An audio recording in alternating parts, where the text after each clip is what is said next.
Welcome, my friends. Tonight, you are about to embark on a journey into the unknown, a journey that begins in a seemingly innocuous bedroom but takes you into the darkest corners of your mind. So please like, share, and subscribe. It is the most precious gift, and it motivates me to continue telling stories. Now that you are ready, let the story begin. The first time it happened, I tried to convince myself that I had rid myself of it. The chair was gone. I knew it was no mere coincidence. By the third night, the feeling was unmistakable. Something was terribly wrong with my mattress. Or, perhaps, it was something far worse, something not of this world. I'm not one to believe in the supernatural. I'm an architectural engineer, grounded in science and structure. I rely on physics, on logic, on what can be measured and calculated. But what's been happening in my bedroom? It defies every rule, every law I've ever known. And now, it's only getting worse. It all began 3 weeks ago when I moved into an old brownstone in Providence, a house that had seen better days. The previous owner, an elderly professor, had left in haste, selling the property for far less than it was worth. The real estate agent mentioned something about health problems. But the way her lips tightened, it was as if she knew more than she was willing to say. I didn't press her. The price was too good to pass up. The house came mostly furnished, and one item that caught my attention was the mattress in the master bedroom. It was surprisingly comfortable. Almost too comfortable. It had a memory foam feel, although the tag had been removed. It fit my body perfectly, especially when I slept on my stomach. I couldn't help but feel a strange sense of comfort every time I lay down on it. But then, as the days passed, I began to feel trapped. For the first week, I slept like a child. My chronic back pain, which had been with me for years, seemed to disappear. I chalked it up to the mattress's support and congratulated myself for finding such a great deal. But by the second week, something began to change. I woke up one night, feeling an unnatural pressure on my back. At first, I thought it was just the weight of the covers, but as I lay still, I realized it wasn't passive pressure, it was active, methodical. As if invisible hands were massaging my spine. It didn't hurt, but it felt wrong. It felt invasive. The pressure was kneading my back with precision. Like someone or something was carefully working my muscles, pulling and pushing at the very bones of my body. The sensation was too real to ignore, and yet, I couldn't explain it. One night, I tried to resist. Half asleep, I rolled onto my side, hoping the sensation would stop. But the mattress responded. It wasn't just the foam molding to my body. It felt like the mattress was tugging at me, pulling me back toward my stomach. Like a hand gently but insistently drawing me back into place. The harder I resisted, the stronger the pull became. Until I felt something shift in my ribs, a series of sharp, painful pops as my vertebrae realigned themselves with a sickening crack. It was as if the mattress had a mind of its own, one that was intent on fixing my body. I gasped and shot upright, my heart pounding in my chest. The room was deathly still.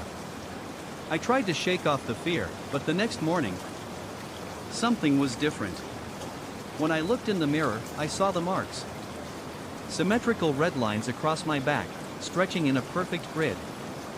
They were warm to the touch, pulsing with a strange, rhythmic beat. Almost like they were alive. I tried to tell myself they were just pressure. Marks from sleeping awkwardly. But when I ran my fingers over them, they seemed to throb with a life of their own. And the pattern? It was too deliberate, too precise to be a simple coincidence. That night, I decided to face my fears. I returned to the bedroom, determined to prove to myself that it was all in my head. I even took a sleeping pill, hoping it would help me sleep without fear. But that night, the pill did more than just make me drowsy, it trapped me. I woke up, or at least I thought I did. I was awake enough to know what was happening, but my body was paralyzed. I could feel the mattress shifting beneath me, not just conforming to my weight but reshaping itself.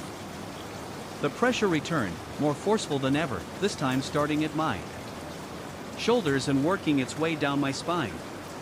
I wanted to scream, but my mouth was dry. I wanted to move, but my limbs wouldn't obey. It was as though the mattress had trapped me in its grip. And I was nothing more than a puppet, unable to break free. Then, I heard it. A soft, rhythmic sound. At first, I thought it was the creaking of the floorboards, but no, this was different. It was too consistent, too deliberate. It sounded like breathing, but not like any breathing I had ever heard. It was mechanical, almost too controlled. And then it clicked, this sound. This rhythm, it was synchronized with the pressure moving across my back. As if the mattress was breathing, and I, trapped in its grip, was breathing along with it. And suddenly, it wasn't just my body being manipulated, it was my very soul. I began to wonder, was I being controlled? Was this bed, this object, alive in some way I couldn't understand? Was it studying me, learning my body's every movement, every reaction? As the seconds ticked by, I realized that I wasn't the one in control of my sleep. The mattress was. I wasn't sure if I was dreaming or awake anymore. I wasn't sure if I wanted to know.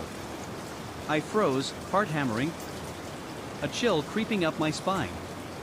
I turned slowly, expecting to see the mattress still intact, still lying in its final resting place, but to my horror, it was no longer there. There, in the spot where I had left it moments before, was an empty patch of ground, the air thick with the smell of decay. I looked around, scanning the industrial yard, but there was no sign of the mattress. No movement, no disturbance, just the eerie silence of the twilight hour. The only sound was the soft hum of the distant machinery, the hiss of the wind through the steel gates. It was absurd, impossible even. But my gut told me the mattress was still there, somewhere, watching me. For a moment, I considered going back, but something in me told me to leave. I drove home in a haze, my hands clenched tight around the steering wheel, knuckles white with tension. My thoughts raced in chaotic spirals, trying to make sense of what was happening. The entity wasn't just responding. Was I truly losing my mind? Or was something else at work? That night, I locked all the windows and doors, even double-checking the back door before I went to bed. I tried to sleep, to push the fear aside. But sleep wouldn't come. My body was exhausted, but my mind raced, each thought spinning faster than the last. I lay there in the dark, staring at the ceiling, waiting for the next chapter of this nightmare to unfold. I don't know when I finally drifted off, but I woke with a start in the middle of the night, gasping for air. I wasn't alone. The mattress, my new mattress, was moving. I could see it clearly now, under the dim glow of the streetlight outside. The surface, which had previously been smooth and still, was now undulating, the fabric stretching and contracting like something alive. It was subtle at first, barely noticeable, but then, it grew more pronounced, as if something or someone was pressing against it from beneath, trying to force its way out. I tried to move, tried to scream, but my body was once again paralyzed. My mouth was dry, my chest tight with terror. The room seemed to shrink around me, the shadows on the walls stretching and shifting like dark tendrils. And then, I felt it. The pressure, just like before, only far more intense. It began at the base of my spine, creeping up in slow, deliberate waves. The mattress wasn't just pressing against me anymore, it was gripping me, like fingers, invisible but powerful, digging into my skin. pulling me deeper into the night. The chanting continued, arrhythmic. But my body wouldn't respond. It was as if the bed had become a trap. One I couldn't escape, one that was meant to hold me down. To keep me here forever. And then, I heard it again, the breathing. That same soft, rhythmic exhale. It was coming from beneath the mattress. Moving in sync with the pressure against my back. It wasn't just the mattress. Anymore. It wasn't just a bed. It was something else. Something far more sinister. Panic gripped me. I needed to get out. I had to get out. But how? I forced myself to sit up. Muscles screaming in protest as I fought the mattress's grip. Finally, I broke free, rolling off the bed and hitting the floor with a thud. I didn't even stop to look back. I ran. I ran as fast as I could. Not daring to glance at the bed behind me. I bolted out of the room. Slamming the door shut with a deafening bang, my heart pounding in my chest. But even as I stood there, trying to catch my breath, I could still feel the pressure on my back, the echo of those invisible hands. Gripping me. The days that followed were a blur. I couldn't sleep. Couldn't think, couldn't escape the feeling that something was always watching. Me. Something that wanted me to return, to submit, to allow it to take control. I couldn't shake the feeling that it wasn't just the mattress anymore. It was the house itself. The entire building felt alive.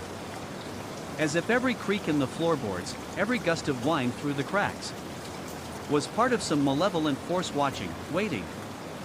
By the fifth night, I had reached my breaking point.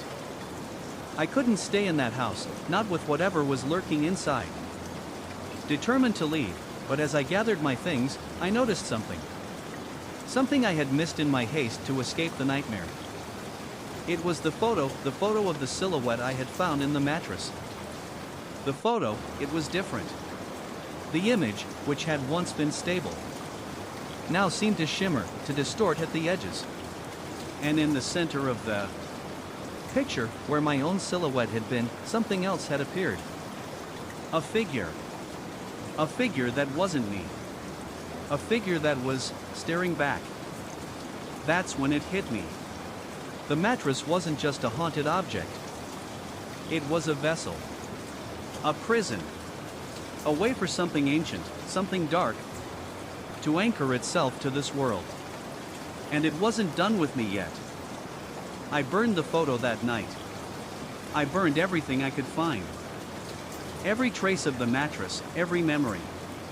But the haunting didn't end. It followed me, relentlessly, an unseen presence that never let me go. I don't know where it came from, or what it truly was. But I know one thing for sure, whatever was in that house is still out there. Overworked. Maybe the fumes from the primer were getting to me. But deep down, I knew something was wrong. This wasn't a trick of the light. I wasn't hallucinating. Something in that house was making the impossible happen, and it didn't want to stop. Elaine didn't seem to notice, or if she did, she didn't say anything. But I couldn't shake the feeling that the house was watching me, listening, waiting. It was as if every creak of the floorboards, every faint gust of wind, was orchestrated, a signal that the house was aware of my presence. It was alive in a way I couldn't fully understand. But I could feel it. And I wasn't alone in that feeling. As we continued with the renovation, strange occurrences became more frequent. The second incident, the one I couldn't dismiss, happened in the kitchen. I had just stepped out to grab more supplies when I heard Elaine scream. I rushed inside, expecting to find an accident, but instead, the refrigerator door was wide open. Inside, a single apple hovered just above the shelf, spinning slowly in place. Elaine stood frozen, staring at it as if it were the most normal thing in the world. Her eyes were wide, but there was no fear in them, only curiosity. "It does that sometimes," she said, her voice far too calm for what we were witnessing. I told you this house has a way of making its presence known. I tried to rationalize again, to ignore the growing sense of dread creeping up my spine. But it was impossible. I couldn't deny what was happening. Something was wrong with this house, with Elaine, with everything. The house wasn't just haunted, it was alive, and it was taking pleasure in what it was doing. By the time we reached the second floor, things had escalated. The house felt suffocating, like a vice tightening around my chest. The paint cans started moving on their own, floating gently above the ground, before settling back down, only to rise again moments later. Walls would creak in response to our footsteps, as if they were trying to speak. I found myself speaking out loud to the house, demanding answers. Demanding to know why it was doing this. But the house never answered. Instead, it showed me something far more terrifying. One evening, while Elaine was out running errands, I decided to do some cleaning in the attic. It was dark, dust-covered, and filled with old furniture, draped in white sheets. There, sitting in the middle of the room, was a large, ornate mirror. I had never noticed it before. As I approached, the air grew colder, and the walls creaked as though the house were alive. I wiped the dust off the mirror and saw myself. But it wasn't me. The reflection in the mirror began to shift, its features blurring as though. And in it, I saw a figure standing behind me, Elaine, but not Elaine. The figure was faceless, a hollow silhouette wrapped in dark shadows. It raised its hand toward me, slowly, deliberately, as if beckoning me forward. My body froze, unable to move, my mind racing with panic. I turned around, expecting to see Elaine standing there, but there was nothing. No one.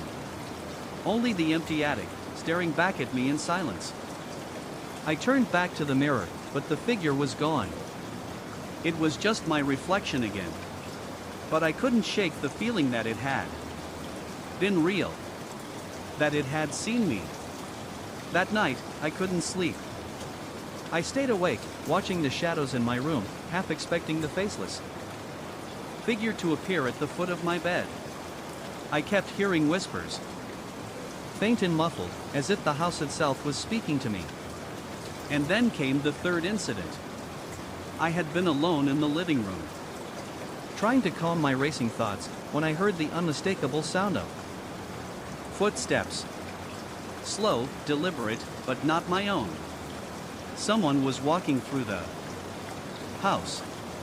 I stood up, heart pounding in my chest.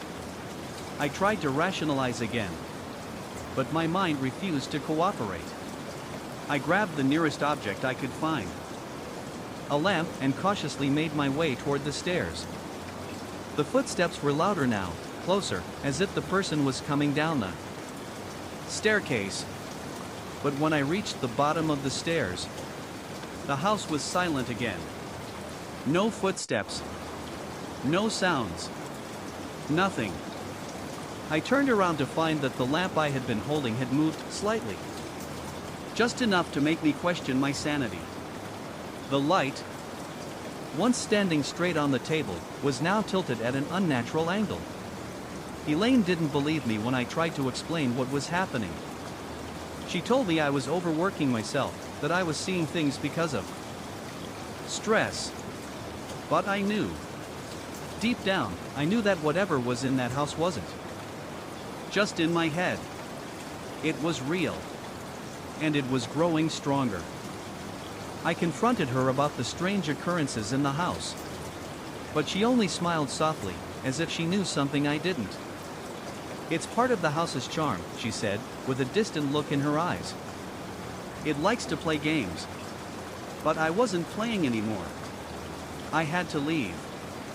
I couldn't stay in that house, not with whatever was lurking inside.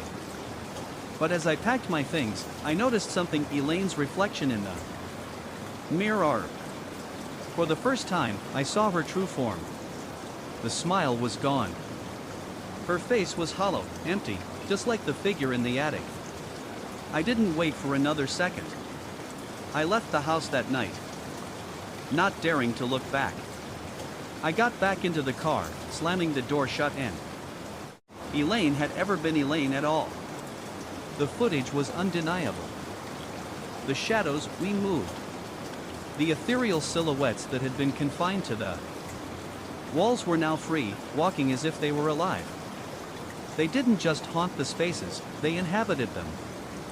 The shadows passed through the house with a chilling, unnatural grace, gliding across the floor, bending in ways human figures shouldn't. I couldn't look away, even though my stomach churned and my pulse raced. There we were, Elaine and I, captured not just as distorted figures on the walls, but as something far worse, manifestations of ourselves, twisted into something other. Something not quite human. Not quite anything at all. As the footage continued, the shadows paused outside the door to my bedroom, and then, impossibly, they slipped through the crack, as if the walls themselves couldn't contain them anymore. I held my breath, watching the screen with mounting dread. And then came the moment I feared, the moment I would never be able to forget. At exactly 3:22 a.m., the figures stepped into the room. Elaine was lying there, asleep, or so I thought. The shadow hovered over her, its hands reaching down, and I saw the unmistakable movement of it touching her, pulling her closer. She didn't wake. She didn't scream. She accepted it. I rushed to her room, not even caring if I woke her up with my frantic knocking. She opened the door, looking disoriented, but when she saw the fear in my eyes, her face went pale. "What's wrong?" she asked, her voice barely a whisper. "Elaine, we need to leave. Now." She didn't argue. She didn't question it. There was no more time for explanations. We gathered only the bare necessities and fled the house, leaving everything else behind. But as I looked back at the building, I couldn't shake the feeling that the house wasn't done with us, that it would never let us go. We stayed in a hotel for a few nights, trying to make sense of what had happened. But it was no use. The house lingered in my thoughts. And even more terrifying, it lingered in our dreams. Every night, I woke up gasping for air, my sheets twisted around me as if something had been trying to drag me back into the darkness. Elaine began having the same dreams, waking up in a cold sweat, claiming she could hear whispers that felt familiar, as if they were speaking to us from a place deeper than the house itself. One night, after yet another restless sleep, Elaine confided in me. I think it was trying to tell us something. The house, the figures, the paint. It wanted us to stay. It wanted us to become part of it. Her voice was filled with an eerie certainty, and I could feel the weight of her words sinking deep into my bones. We had to find out what was truly going on. We needed to understand what had happened to us, to the house, to the very fabric of reality that seemed to have unraveled during those days of renovation. After a week, I couldn't shake the feeling that the board wasn't just predicting the future. It wasn't finished with us. It never would be. I drove back to the house alone, unwilling to drag Elaine into it again. But when I got there, I wasn't alone. The house had changed. The front door was wide open, inviting me in, as if it had been waiting for me all along. I knew, without a doubt. Its timbers creaking like a living thing, its windows glowing dimly as though the house itself were alive, watching, waiting for its next move. I stepped inside, and instantly, the temperature dropped. The air felt thick, suffocating, as if the walls themselves were pressing in. I walked through the rooms, trying to ignore the oppressive weight of the silence. And then I saw it. In the center of the living room, the paint had shifted. What had once been a simple color was now a chaotic swirl of deep crimson, like blood, crawling up the walls and onto the ceiling, twisting itself into grotesque shapes. The figures of Elaine and I were there. Again, not static, but moving, their silhouettes twisting and warping like figures trapped in some nightmarish loop. I stepped closer, my heart pounding in my chest. The figures turned toward us. And they spoke. The voice wasn't real, not in the traditional sense. It resonated in my head, the way the feedback from a broken microphone might. But the words, they were undeniable. Come back. We are waiting. I ran. I didn't look back as I bolted out of the house, my hands shaking, my chest tightening with fear. When I reached the car, I slammed the door shut, panting for breath, feeling the weight of the house pressing against me even as I sped away. But as I drove, one thing became clear. The house hadn't been haunted. It hadn't been merely possessed by spirits. It had been alive. And it had wanted something. Something from Elaine. Something from me. I don't know if the house will ever release us. But I know one thing for sure, whatever was in that house is still out there. Waiting. Watching. It won't stop. Not until it gets what it wants. And I fear that one day, it will come for us again. As we stood there, staring at the freshly painted walls, the sense of relief was almost overwhelming. We had finally found peace. At least, we thought we had. But as I turned to Elaine, I noticed something that made my blood run cold. The air in the room had shifted. It wasn't just the smell of fresh paint, it was something else. Something subtle but heavy. I stepped toward the wall, my fingers grazing the smooth surface, and for a brief moment, I swore I felt a faint tremor beneath my touch, as though the house itself was breathing, still alive with something I couldn't comprehend. Elaine noticed my hesitation. "What is it?" she asked, her voice hesitant, like she could sense the unease creeping back into the air.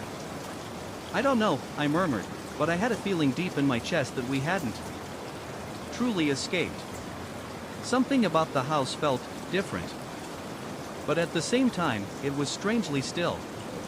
As if the house was waiting for something. I turned to Elaine and asked, "Do you think it's over?" She hesitated for a long moment before answering. "I hope so. But after everything we've been through, can we ever be sure?" I didn't have an answer. All I knew was that the house had taken something from us, our peace, our sense of security, perhaps even our sanity. But in the end, we had reclaimed our own choices, our own truth. In a way the previous owners never had. Days passed, and life returned to some semblance of normalcy. We moved out of the house and into a new place, one where the air felt lighter, cleaner. The nightmares stopped. The smell of paint thinner no longer haunted my senses. But the memory of those shadowy figures, of the faces we had painted into the walls, lingered. Elaine and I remained close, and we never spoke about the house again, as if by not acknowledging it, we could keep it from taking any more of our lives. Yet, in the quietest moments, when I closed my eyes, I would still hear the whispers, feel the invisible fingers tracing patterns across my skin. Months later, I returned to the house. It was no longer ours, and I had no reason to go back. But I had to see it one last time, to confront it, to know that I wasn't losing my mind. The new owners had repainted the walls. Gone were the terracotta and sage hues that had once felt so right, replaced by neutral, sterile colors. The house seemed quiet, as if it were waiting for something, someone, to paint over its past again. I walked through the rooms, each one eerily calm. But still, a presence lingered, a trace of what had been. I stood in the master bedroom, staring at the spot where we had found the hidden compartment, and I realized something. The house wasn't just a structure. It was a repository of all the unspoken words, the unsaid truths, the things left undone. And in that moment, I understood. The house didn't just want to trap people. It wanted to keep them from making the same mistakes as those before them. It wanted to ensure that the regrets of the past were never forgotten, never allowed to fade. I left that day, not looking back, but something inside me had changed. The house had taught me something, that our choices, the things we leave unsaid, have power. And that power can live on, long after we've gone.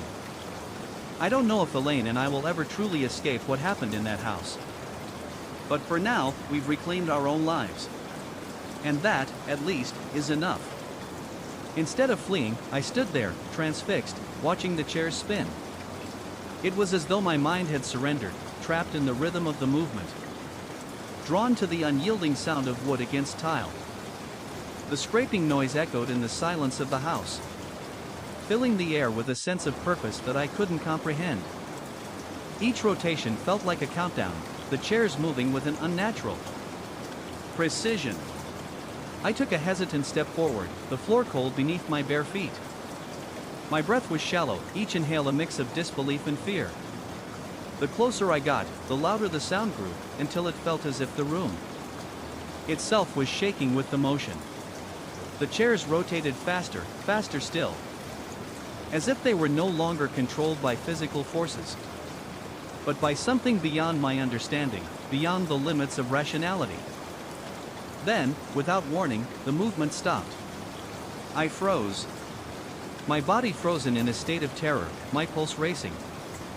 The chairs had come to an abrupt halt, all four facing me, their backs straight, perfectly aligned. The air felt heavier now, thick with an oppressive weight that pressed down on my chest. I could feel my heart pounding against my ribs, as if trying to escape the grip of something invisible. I slowly backed away, unable to tear my eyes away from the silent chairs. But as I did, I felt the hairs on the back of my neck stand on end. A cold draft swept through the room, despite the stillness of the night, and the temperature seemed to drop several degrees. The chill wasn't just in the air. It was in my bones. And then I heard it. A whisper, barely audible, but unmistakable in its clarity. It came from the center of the circle, from the chairs themselves. A voice that felt ancient, worn with time, but urgent. You have seen us. You cannot unsee. I whipped around, heart pounding in my throat, my eyes darting around the kitchen, looking for the source of the voice. But there was no one. No clerk. No signs of life. I reached the counter. Nothing. Only the silent, unmoving chairs. Panic surged through me. But something deeper, something instinctive, told me to stay. The voice, the sound of it, was like a tether to something old. Something primordial, something that had been waiting for me to stumble into the center of its web. I took another step back, only to feel the floor beneath me shift. The tiles seemed to twist, warping under my feet as if the very foundation of the house had begun to bend. The floor beneath me groaned, a low, guttural sound that felt like the house was stretching, awakening. The kitchen, once so familiar, now felt alien, as if I had stepped into a different world, one where the rules of reality no longer applied. I turned and sprinted out of the kitchen, my body trembling with each frantic step. My mind raced, scrambling for any logical explanation. There had to be one. There had to be something, anything, that could make sense of what I had just witnessed. But the more I thought about it, the more I realized that there was no explanation. Not one that would ease the terror gripping my chest. I grabbed my phone, hands shaking, but the screen remained blank. No signal. No connection. It was as if the house itself had severed me from the outside world, trapping me in a cocoon of isolation, where whatever was in this place had the upper hand. I ran to the front door, but it wouldn't budge. I yanked the handle again and again, but it was as if the door had been sealed shut by something invisible, something far stronger than any lock or bolt. I was trapped. In that moment, the truth struck me like a blow to the chest. The chairs, the whispers, the shifting floor, it wasn't random. It wasn't a haunting or a trick of the mind. The house had chosen me. And now, I was part of whatever ancient presence resided here. I had become a part of its pattern, its design, its story. The house wasn't just a structure of wood and stone. It was a living thing. A thing that thrived on secrets, on unspoken words, on the silence between moments. And I had walked into it, unaware. But now fully ensnared. I collapsed to the floor, my body shaking. Uncontrollably, my mind spinning with fear and confusion.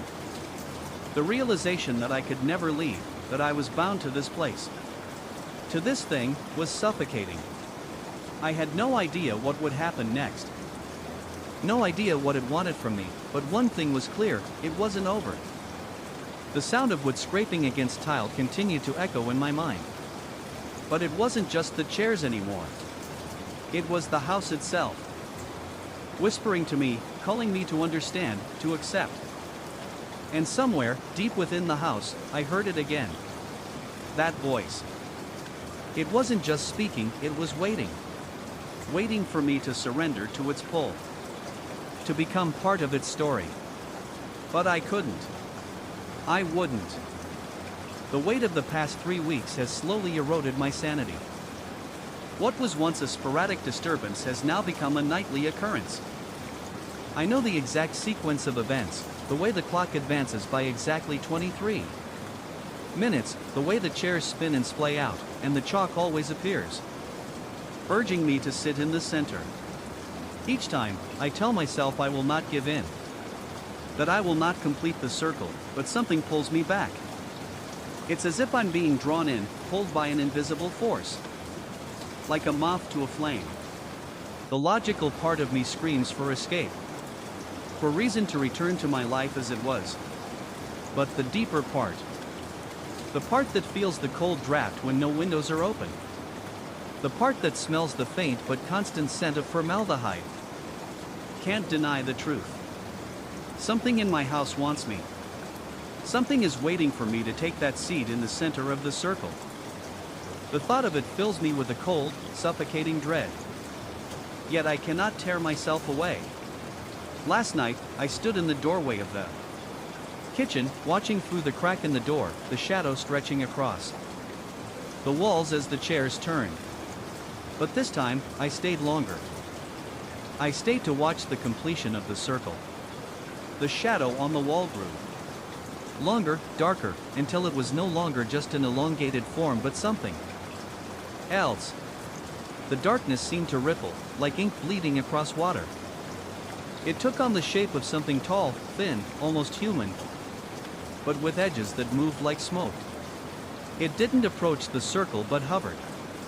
At the threshold, watching. Waiting. As I watched it, my breathing slowed. For a brief moment, I felt connected to it. As though it and I were in some twisted dance, caught in an inevitable pull. A sickening calm washed over me. And I felt compelled to act. With trembling hands, I opened the door. The cold hit me like a wall. The room, despite the warmth of the house, had turned frigid, the air thick with that same chemical stench. The chairs rotated faster now, the squeal of the wood against the tile no longer just unsettling but urgent, almost pleading. I reached out and touched the nearest chair, the one at the back of the circle. The second my hand made contact, the sensation shot up my arm again. That sickening snap of vertebrae aligning. My body tensed. The familiar nausea rising in my throat. But this time, I didn't pull away. The shadow on the wall moved. It was closer now, impossibly close. And I could see the twisted face emerging from the darkness. It was watching me. Or rather, it had always been watching me. The once invisible entity had become tangible, its presence inescapable. It wasn't just in the house anymore. It was in my mind. The chalk appeared then, once again. This time, it didn't just sit innocently on the table. It was moving, slowly, its jagged strokes forming new words on the surface of The wood sit in the center. The message was clear. The moment I completed the circle, there would be no turning back. I could feel it deep in my bones. The invisible force that had haunted my every step was waiting for me to make the final move, to take my seat and become part of whatever story the house had been writing all these years. I hesitated, my mind torn between the primal urge to escape and the overwhelming compulsion to follow through. I knew the risks. I knew what could happen if I gave in, but a part of me, a dangerous part, was ready to see it through. I took the seat.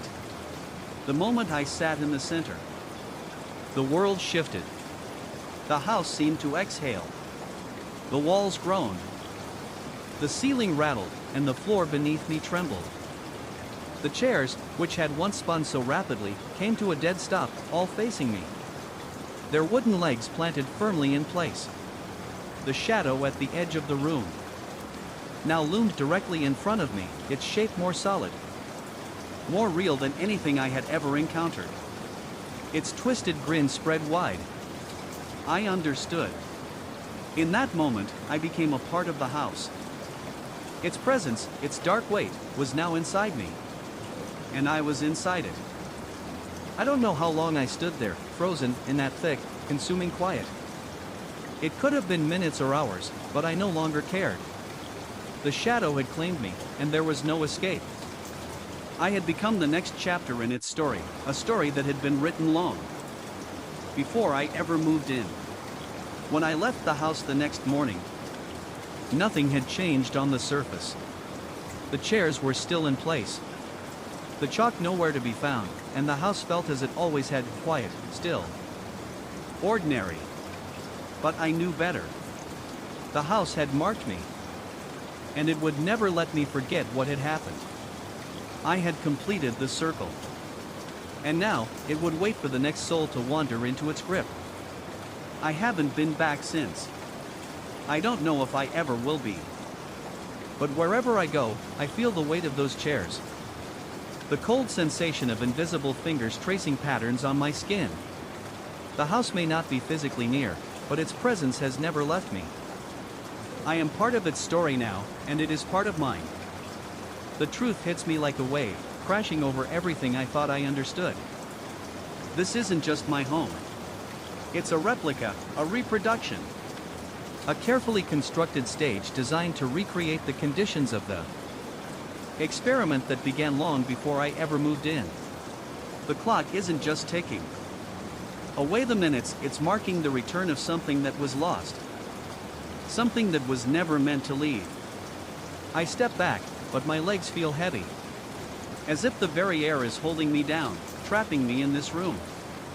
The chairs are no longer moving in the way they did before. They've stopped their rotation, now facing me directly. As if they too understand what's happening. The walls, which once seemed to close in, now appear distant, almost irrelevant. I feel them, the doctors, the figures behind this horrific process, watching me. Waiting for me to accept the truth. I begin to understand the ritual. The messages on the chalk, the rearranging of furniture. The smell of formaldehyde, all these elements were never meant to harm me in the traditional sense. They were designed to reawaken something dormant inside me. Something deep in my mind that connects me to the experiment, to the past, to them. The final piece of the puzzle slides into place. It wasn't my actions they were waiting for.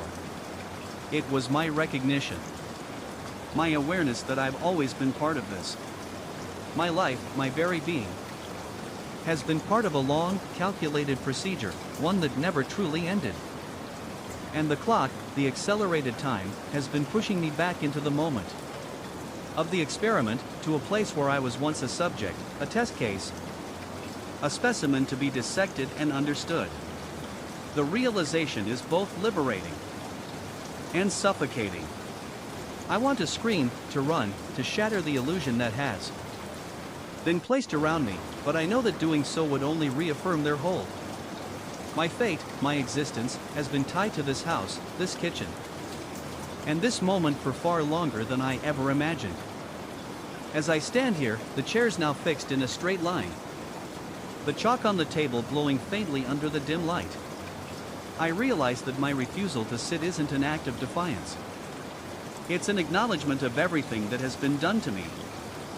Everything that has been manipulated within me. And still, I hesitate. What choice do I have? If I sit, I complete the ritual, and perhaps in doing so, I unlock whatever door has been waiting for me to open. Maybe I'll become the vessel they've always sought.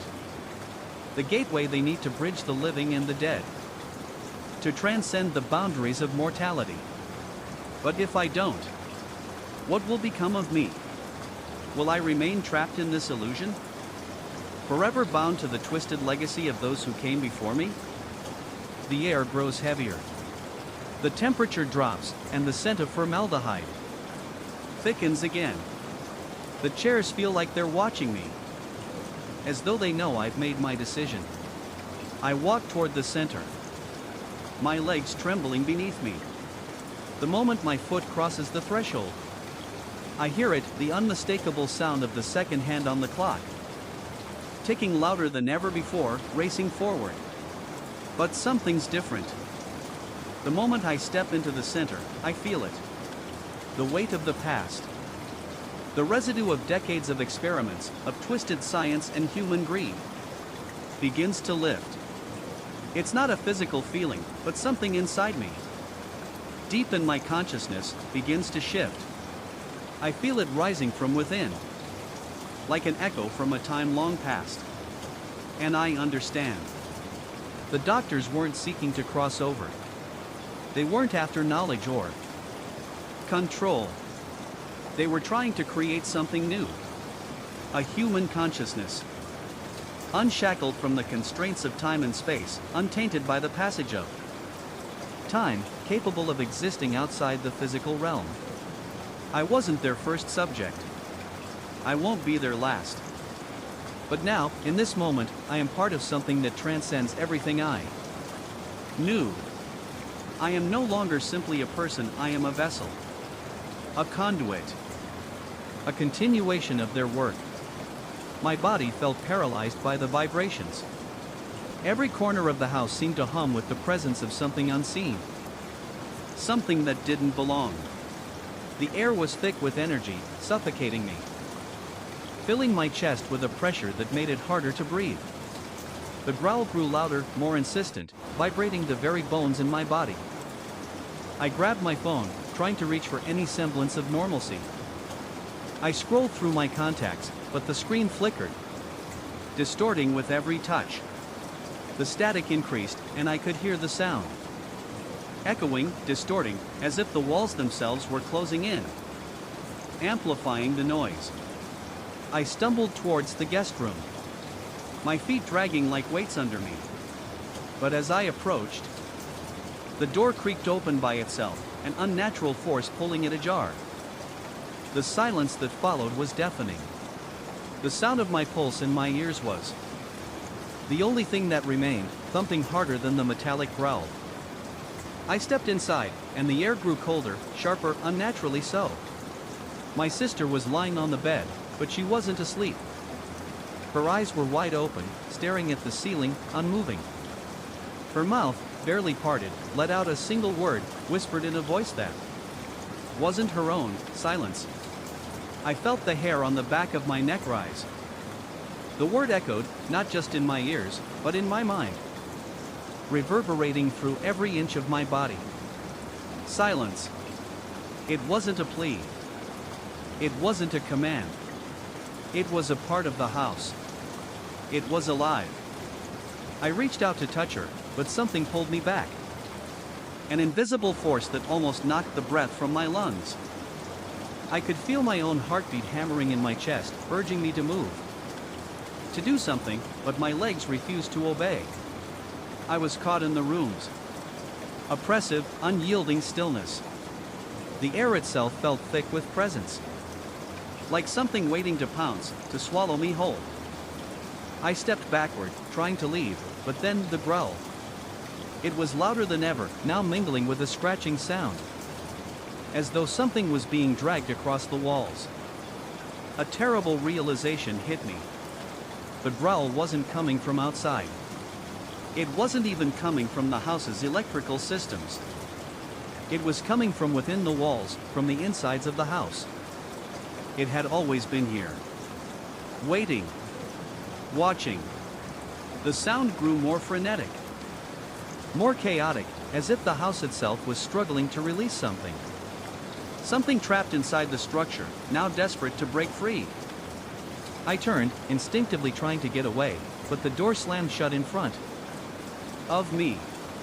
My heart seized in my chest. The room went cold again. And the air hummed, charged with an energy I couldn't explain. The growl pulsed, echoing louder in my skull as if it were vibrating the very marrow of my bones. I turned back to my sister, whose eyes were still wide open, staring at me now. Her lips moved again, but this time, the words were clear. Chilling, it's in the walls. It's never left. I staggered backward, tripping over the edge of the bed, my mind scrambling to make sense of the horrifying truth. What was in the walls? What had been there all this time? Waiting for me to realize it? What had my sister seen? The growl grew louder, and then a sudden silence. Total, suffocating silence. I don't know how long I stood there, frozen, in that thick, consuming quiet. But when I finally moved again, the walls had changed.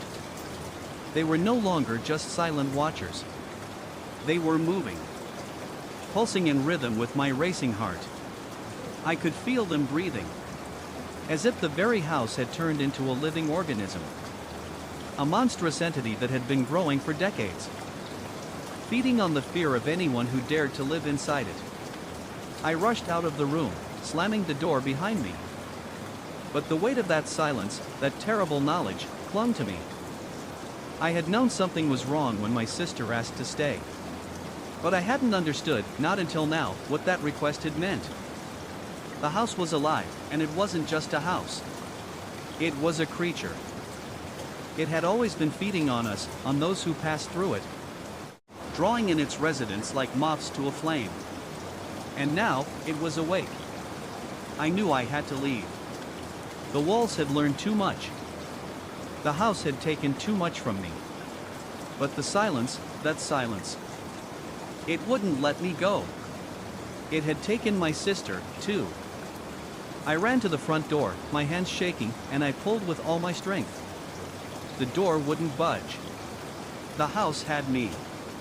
And my sister, she had always known. I could hear her voice in my head now, the voice that had once been mine. Silence. It was no longer a request. It was a command. And I could feel myself slipping. The house had made its final move. I was now part of it. The more we played, the more it felt like a twisted game. One we never agreed to but could never seem to stop playing. The growl's response, the strange fluctuations in the frequencies, had become part of our nightly ritual.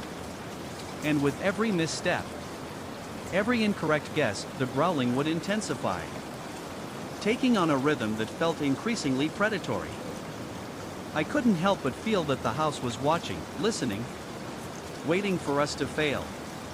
One evening, I tried something different. Instead of soccer scores, I whispered random numbers, ones that meant nothing. Just digits plucked from my mind.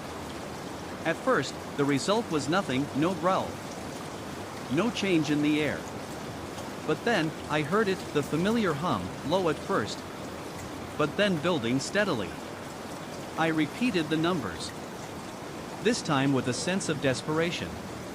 The sound responded, more violently than ever, as if it were punishing me for my audacity. My sister looked at me with wide, fearful eyes. She whispered, "What did you do?" But I couldn't answer. The noise was consuming me. I could hear the vibrations in my chest, in my bones. It was no longer just a growl, it was becoming something else. Something more terrifying, more tangible. It was reaching into us, breaking through the fragile veneer of our control. The door to the guest room, which had always been closed, now began to rattle violently. The metal hinges screamed as if the door itself were trying to break free. My sister screamed and ran to the door. But the impact came before she could even reach the handle. It slammed with such force that the entire frame cracked, the sound reverberating like a thunderclap in the narrow hallway. We froze, our breathing ragged and shallow. The house seemed to shift around us, as though it were adjusting its shape, its purpose. The air felt heavy, almost liquid, pressing against us from all directions. And in that moment, the realization hit me: the growl wasn't just reacting to our mistakes. It was feeding on them. Each wrong guess, each failure, was an offering. A sacrifice to something ancient, something hungry. I felt the pull of that hunger, the tug in my mind, urging me to participate. To give more, to give anything that might stop the roaring. I stumbled backward, reaching for my phone, my fingers slick with sweat. But just as I touched it, the growl reached a deafening crescendo. My ears rang with the sound, the walls around me vibrating with its force. And I had the sense that the house itself was alive. A beast thrashing against its cage. The lights flickered, and then, silence. The stillness in the room was suffocating. My breath caught in my throat as I dared to look up, my eyes darting to the door, which now stood still. Its frame shattered but intact. There was nothing there. No growl. No presence. Just the dead silence that followed a storm. I thought for a moment that we had won, that the house had given up. But I was wrong. The silence wasn't peace. It was a waiting. I could feel it, creeping along the edges of the room, swirling like smoke. And then, from behind me, a voice, no, voices, whispered through the walls. "You will be tested again." The words hung in the air, thick with dread. My heart hammered in my chest as the walls seemed to close in around me, the air growing colder. Walls was no longer the same. It was as if the house had shifted again, remaking itself, adjusting to the tension we'd created. The space had grown narrower, the air thicker, as though it had absorbed everything we'd offered, our fear, our attempts to control it. The lights flickered back on, and I saw something else. Something I couldn't explain. In the reflection of the hallway mirror, my sister and I weren't standing there. Instead, a dark figure loomed behind us. Its shape indistinct, its presence almost too large for the frame. I reached for her, but she was already turning, eyes wide in horror. And we both understood at that moment, this wasn't over. The growl began again, quieter this time, more insidious. It didn't fill the house with sound. It filled us. I could feel it inside me, crawling beneath my skin, touching places in my mind that shouldn't have been touched. The house wasn't just feeding off our mistakes anymore. It was taking us. "We have to leave," I said, but my voice sounded hollow, distant. I wasn't sure if I was talking to her or to the house itself. But even as the words left my lips, I knew it wouldn't let us go. The house was hungry, and it wasn't finished with us yet. The room seemed to shrink, as if the walls themselves were closing in. The growl was deafening, but it wasn't just noise anymore, it was pressure. A physical force pressing down on us, suffocating every breath. My chest felt like it was being crushed under the weight of an invisible hand. The floor beneath me shifted, and I stumbled, barely catching myself. And the shadows in the corners of the room began to move. They were no longer static, they were alive, swirling like smoke, reaching toward us with slow, deliberate motions. My sister's hand found mine. In the dark, her fingers cold and trembling. "We have to finish," she whispered, her voice barely audible over the roar. But I could hear the tremor in her words. She was just as terrified as I was. We couldn't escape this. We had walked into the beast's lair, and it wasn't going to let us go without a fight. The growl grew louder, and then, without warning, the entire room plunged into darkness. The sound of the growl echoed, vibrating through the air, and the floor beneath us seemed to shift again, like the house itself was alive. The sensation of weight, of pressure, was unbearable. And then came the voice. It was not a voice. Not in the traditional sense. It was a feeling, a vibration deep inside me.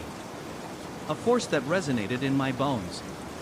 The walls seemed to hum in time with it. And the air grew thick, suffocating, as the thing in the house made its demands. Known. Finish it, the voice commanded, though it wasn't spoken, it was felt. Like an electric current flowing through my skin. I could feel it buzzing through every nerve in my body, and my mind screamed for release. My sister, her face pale and wide-eyed, stood frozen beside me, as if she were too paralyzed to move. I knew she was hearing the same thing, feeling the same unholy force dragging us deeper into its grasp. It was no longer about soccer scores, no longer about guessing right or wrong. It was something else. Something more ancient, more terrifying. It wanted something from us. And it was getting closer. The lights flickered again, the metallic roar now replaced by a deep rumbling.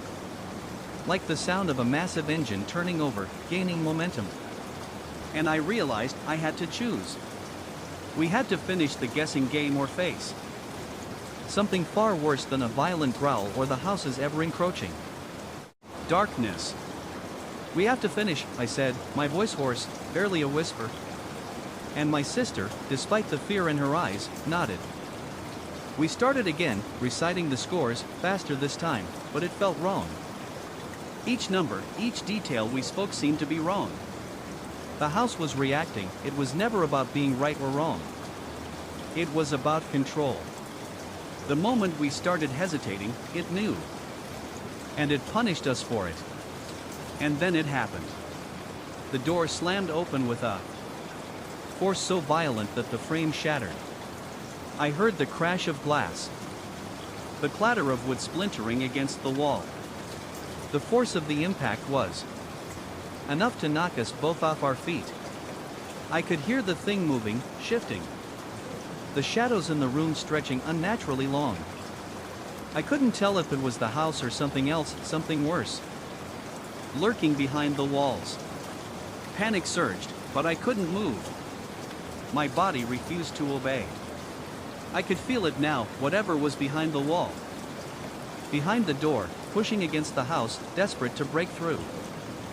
Finish it, the voice echoed again, sharper, more demanding. The growl surged again, louder than before. The house trembled. And in the middle of it all, I realized something horrifying. The house wasn't just alive. It was conscious. It was feeding. It was using us, manipulating us, drawing us into its spiral of fear and confusion, one guess at a time. I grabbed my sister, pulling her toward the door. The room felt like it was closing in on us. The walls contracting as the entity inside began to push outward. It was here. We were no longer guests in this house. We were part of its story now. Please. My sister whispered, her voice breaking. We can't leave, can we? No. We couldn't. Not while the house fed. Not while it was hungry.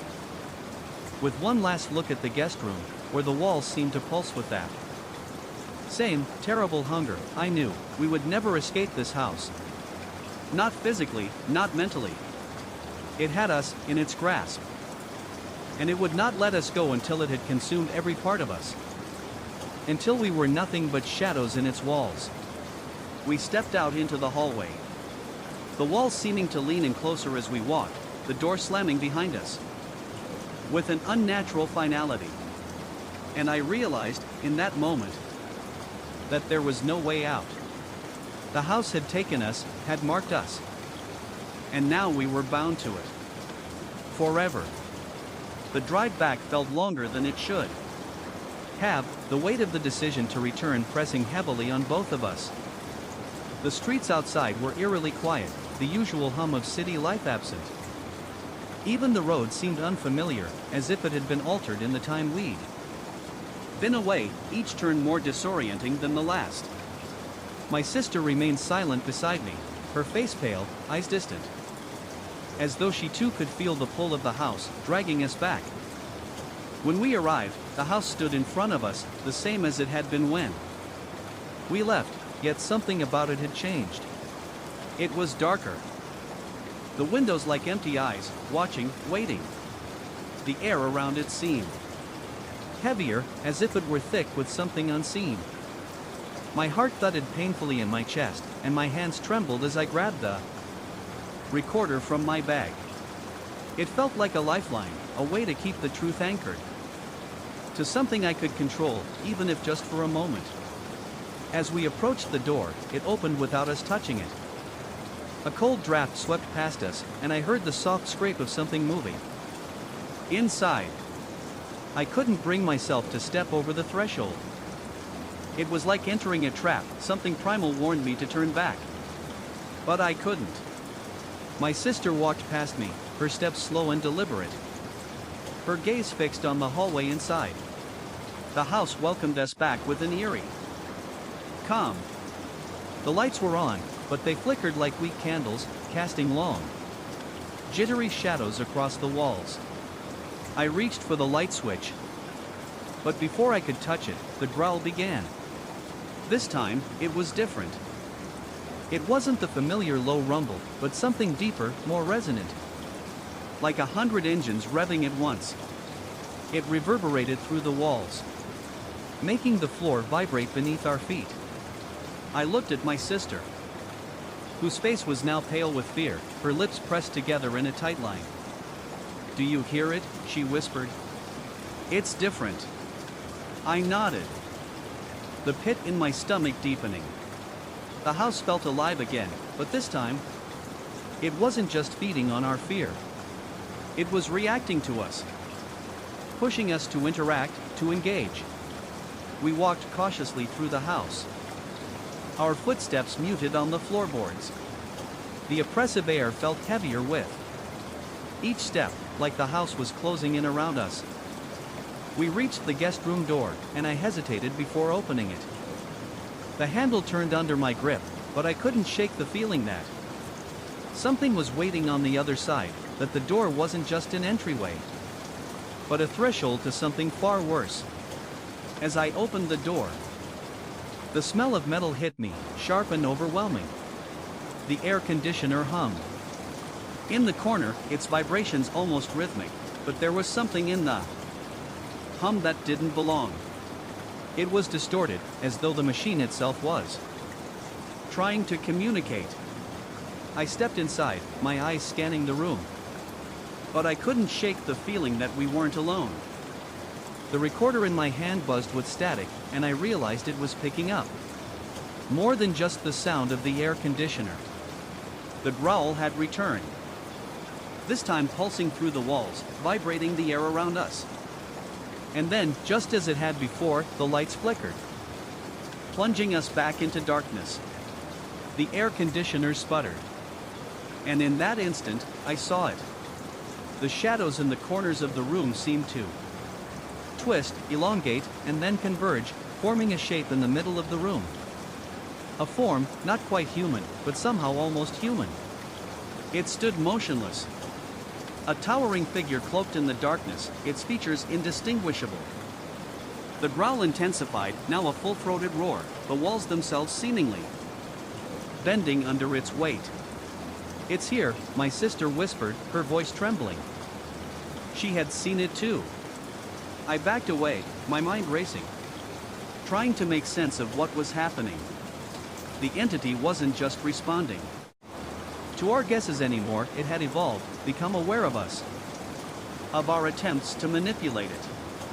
I could feel its presence pressing on my chest, suffocating me, as if it were drawing closer with every passing second. "We need to do something," I said, my voice hoarse.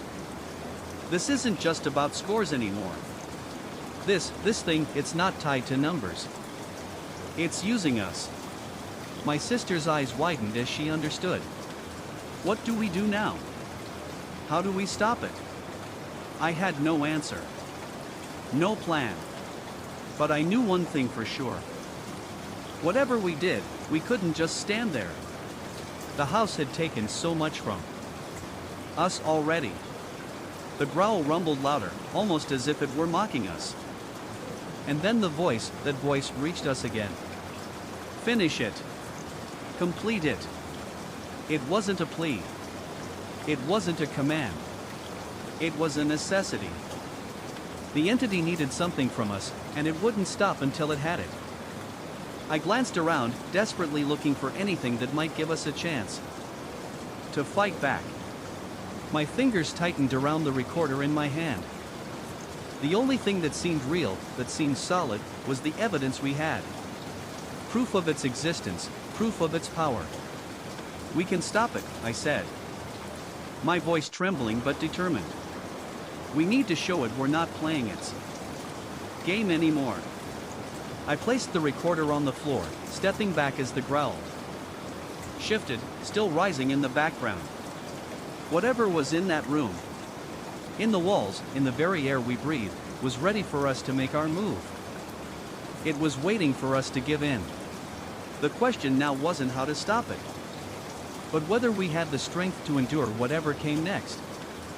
The next morning, I sat down at my desk, eager to review the photos from the night. As the images loaded onto the screen, I felt a chill creep over me.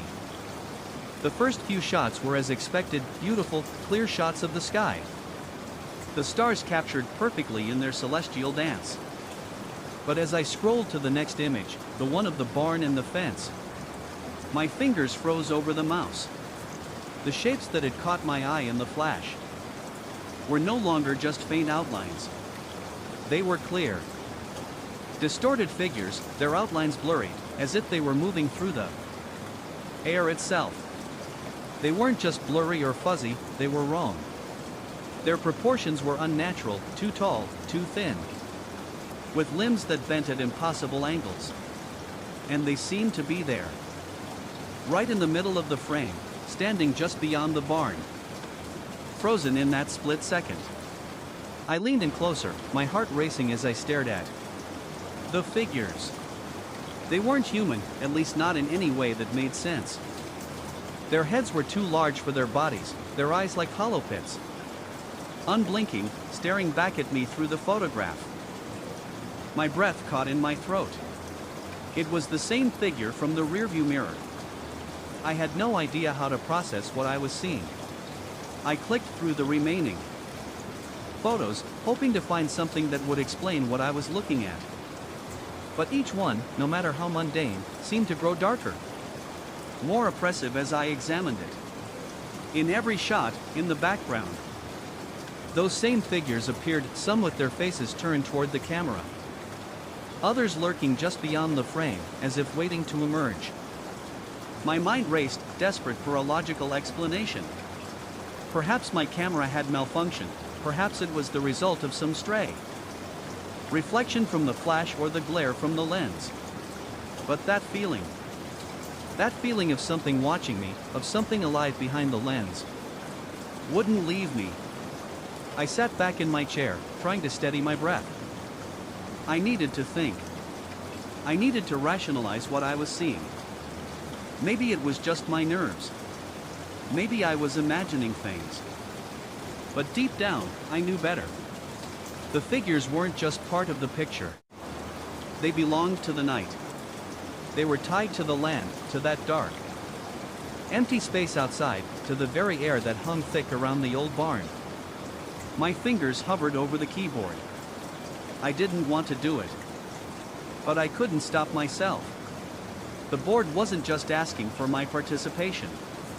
The one I had seen countless times growing up. The barn stood near the back of the property, but something else caught my attention. A small, nearly forgotten part of the land, tucked away at the farthest corner of the field, marked as an old burial site, a spot no one had talked about in years. The hairs on the back of my neck stood up. I had forgotten about that. Forgotten about the rumors. It was said that the land was cursed. That those who had lived there before my family had been involved in something dark, something that should have been buried long ago. The burial site wasn't just for the departed, it was meant to be a prison. The dead weren't resting there, they were kept from rising. Trapped by whatever power had once been used to keep them in check. I leaned forward, my breath shallow, my pulse quickening. The air seemed to grow thicker, more oppressive, as if the house itself was closing in on me.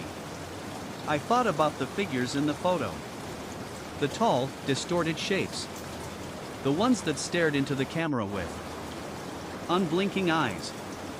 I had always known there was something off about the land. Something unspoken, a lingering presence that never quite let go. But seeing those figures in the photo, seeing them, it felt like I had opened a door to something I couldn't close. I grabbed my phone, hands shaking, and dialed my sister. When she picked up, her voice was strained, distant, as if she too could feel the weight of what I had just uncovered. "Do you remember what Grandma used to say about the farm?" I asked, my voice barely above a whisper. There was a long pause on the other end of the line before she spoke, her voice thick with unease. "Yeah," she replied. She used to say the land was alive. That it never forgot. That it never let go of what happened there. I swallowed hard, feeling the weight of her words press down on me. "We need to get back there," I said, my voice trembling now. "I don't think we're done with it. Not by a long shot." We agreed to go back that evening, both of us knowing that we were walking straight into something we couldn't explain, something we couldn't escape. The figures in the photo were only that beginning, and I had no idea what we would find or what would find us when we returned. But there was no turning back now. The land had already marked us, and whatever had been awakened was waiting for us to step back onto its cursed ground. I couldn't escape the feeling that I was being watched. Everywhere I went, I felt the weight of invisible eyes upon me, and it was as if the house itself had become a living entity, aware of my every movement. I avoided looking at the photos of the couples, but I could feel them lurking at the back of my mind, just out of sight. Their presence lingered in the corners of my thoughts, reminding me that something in that photo wasn't just captured by a camera. It had been transferred somehow. The brandy, the swirling liquid in the glasses, it was a symbol, a calling. The question they had asked through that strange reflection, "Do you believe us now?" echoed in my head. It wasn't just a question about the supernatural. It was a question about acceptance, about whether I would finally acknowledge the unexplainable. The horrific things that had crossed from the digital image into my waking life. On the fourth night, I decided to confront it. I couldn't live in this constant state of fear, hyper-aware of every flicker, every whisper of movement. I retrieved the photos again, staring at the image of the couples one more time. The more I looked, the more it felt like they were there, with me. As if they were waiting, standing just behind me in the room. Their cold eyes never leaving mine. I thought I saw something move in the frame. The faintest distortion, a ripple across the glass. I blinked, but it was gone, leaving only the stillness of the photo. Still, that feeling of being watched didn't fade. My reflection in the glass seemed to smirk, but it was my own fear speaking, urging me to keep looking. Keep investigating. I had to know what was happening, what these figures were, why they had appeared in my photos, and why they seemed to be tethered to me. Now. I took a deep breath and checked the time. It was 3 a.m. The witching hour, the time when the veil between the living and the dead is said to be thinnest. A voice in the back of my head told me not to. But I didn't listen. I grabbed my camera and went outside to the barn. The stillness of the farm at night was more oppressive than ever. The air felt thick with something I couldn't name. As I reached the barn, I felt the hairs on my neck stand up. The usual rustle of wind through the trees was absent. The world was holding its breath, waiting for something to happen. The air was thick with anticipation, my hands trembling as I adjusted the settings. The silence was suffocating. Just as I was about to snap a photo, the camera emitted a strange buzzing noise. The screen flickered before revealing something new. A shape, darker than the night itself, hovered just at the edge of the frame. My heart skipped. I tried to focus the lens, but it was already gone. A cold shiver ran down my spine. I snapped a photo, my finger trembling on the shutter button. The flash illuminated the barn in sharp, brilliant light. But as the glow faded and the camera preview screen loaded, my breath caught in my throat. Standing just at the edge of the barn, the figures were back. But this time, they were different. They were no longer just silent watchers. They were moving. They moved in slow, deliberate steps, their faces twisted with expressions I couldn't quite read.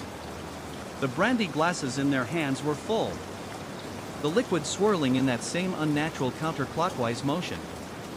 But now, the glasses were empty, and the figures they were reaching out toward me. Panic flooded me, but I couldn't look away. I zoomed in on one of the figures, the tall man in the bow tie. His eyes, black as coal, seemed to pierce right through me, as if he knew every secret I had ever hidden. His lips didn't move, but I heard his voice in my head. "You shouldn't have come here." My hands shook violently as I dropped the camera to the ground, the weight of fear bearing down on me. I ran back toward the house, my feet barely touching the ground. Every step felt like it was dragging me deeper into the nightmare. The wind picked up, swirling around me in frantic bursts, as if the world itself was trying to stop me from looking back. When I finally reached the house, I slammed the door shut behind me, gasping for air. The figures from the photos were in my head now. Their faces burned into my mind. But what terrified me most was the certainty that they were still out there, waiting for me to make a mistake, to call them again. I couldn't escape them. I couldn't escape the feeling that the land itself had become alive, a sentient entity that fed on my fear and my curiosity. It had marked me, and it wouldn't let go. I couldn't stop watching. The figures in the video shifted in ways that defied logic, were now impossible to ignore. Each moment replayed like an invitation, drawing me deeper into the mystery. As I watched them swirl around, their eyes, those glowing, faintly white eyes, seemed to pierce right through the lens of the phone, as if they could see me watching them, aware of my every move. Their glassy expressions, almost serene, unnerved me even more. The longer I stared, the more I felt their presence pressing against me. I found myself trying to make sense of the footage, freezing and rewinding, slowing the video down to the smallest fraction of a second, looking for something, anything, that could explain what I was seeing. But there was nothing. The chandelier-like ceiling in the background was more than just a strange detail. It wasn't a ceiling at all. The whole environment around them felt wrong. I had walked out there under the cover of night expecting only the empty vastness of the farm. Instead, I had walked into an alternate reality, a space where the rules I knew no longer applied. The more I scrutinized the video, the more I began to realize something even more terrifying. The footage was moving beyond the frame. There were moments when I could hear the faintest echo of music, something classical, soft violins and a distant piano. It was a subtle undercurrent, just loud enough to cause unease, but always present. A dance that wasn't just seen, but felt, echoing in the back of my mind, its rhythm seeping into my own thoughts, syncing with my breath. I stared at the screen, unable to tear myself away. The subtle hum from my phone became the only thing I could focus on. The couple's movements were hypnotic, as if they were dancing not just for a celebration but for something else. As if they were drawing me in, trying to make me a part of their eternal, cursed waltz. I wasn't sure if the figures were real, or if they were just a figment of my imagination, a trick of the mind. But I felt their pull. That undeniable force that kept me riveted to the video. Then, the phone flickered. The image distorted briefly, and I heard a faint, high-pitched sound like the ringing of a bell, almost inaudible, but present. The figures in the video shifted in ways that defied logic. Their movements jerky, as if they were caught between worlds. The soft glow of their faces began to fade, replaced by something darker. Their expressions twisted into something less serene, less graceful. Their eyes, those eyes, no longer looked distant and calm. They looked hungry. Panic surged through me as I stumbled through the dark. I realized I was no longer just observing. I had become part of the scene. The swirling liquid in the brandy glasses, the way it moved counterclockwise, no longer seemed like a simple oddity. It was a sign. A signal that I had crossed some invisible line, a line that once passed could never be uncrossed. I dropped the phone in my lap, feeling the cold sweat slip down my back. I tried to breathe, tried to calm myself, but all I could hear was the sound of the brandy glasses swirling. I could almost smell the rich, cloying scent of the liquor filling the room. I couldn't escape it, they wouldn't let me. I ran to the bathroom, hoping to wash the image, the smell, the feeling away. I turned on the cold tap, splashing water onto my face. But when I looked up into the mirror, I froze. My reflection was unchanged. But the shadows behind me, the shadows were moving. The same silhouettes, the same couples from the video, were standing in the doorway behind me. I wasn't imagining it. I could see their faint outlines. No longer just a trick of the camera but real, standing in my room. I backed away from the mirror, my breath ragged. My pulse thundered in my ears. The air in the bathroom grew thick, like it was pressing in on me. The figures in the mirror moved closer, their bodies shifting with eerie fluidity. Their glassy eyes glinted, and I could almost hear the clink of the brandy glasses echoing in the silence. No, I whispered, backing away until I hit the wall. The figures had followed me from the video, from the camera's lens. They had crossed from the screen to the real world. And they weren't just dancing anymore. They were circling me, closing in on me. I could feel their cold presence, like the chill of death, wrapping itself around my body, suffocating me with its suffocating gaze. Desperation fueled my movements as I ran out of the bathroom, out of the house, into the night air. But even as I slammed the door behind me, I knew it wasn't over. The figures were still here. They were waiting. And no matter how far I run, no matter how many miles I put between myself and, they would always be there. Watching. Waiting. Dancing. The night was oppressive, a thick silence enveloping the room as I sat on the edge of the bed. The motel room, so mundane just hours ago, now felt like a trap. The light from the window was dim. The early morning shadows stretching long and thin across the floor. My heart hammered in my chest, every beat punctuated by the sickening knowledge that I was not alone.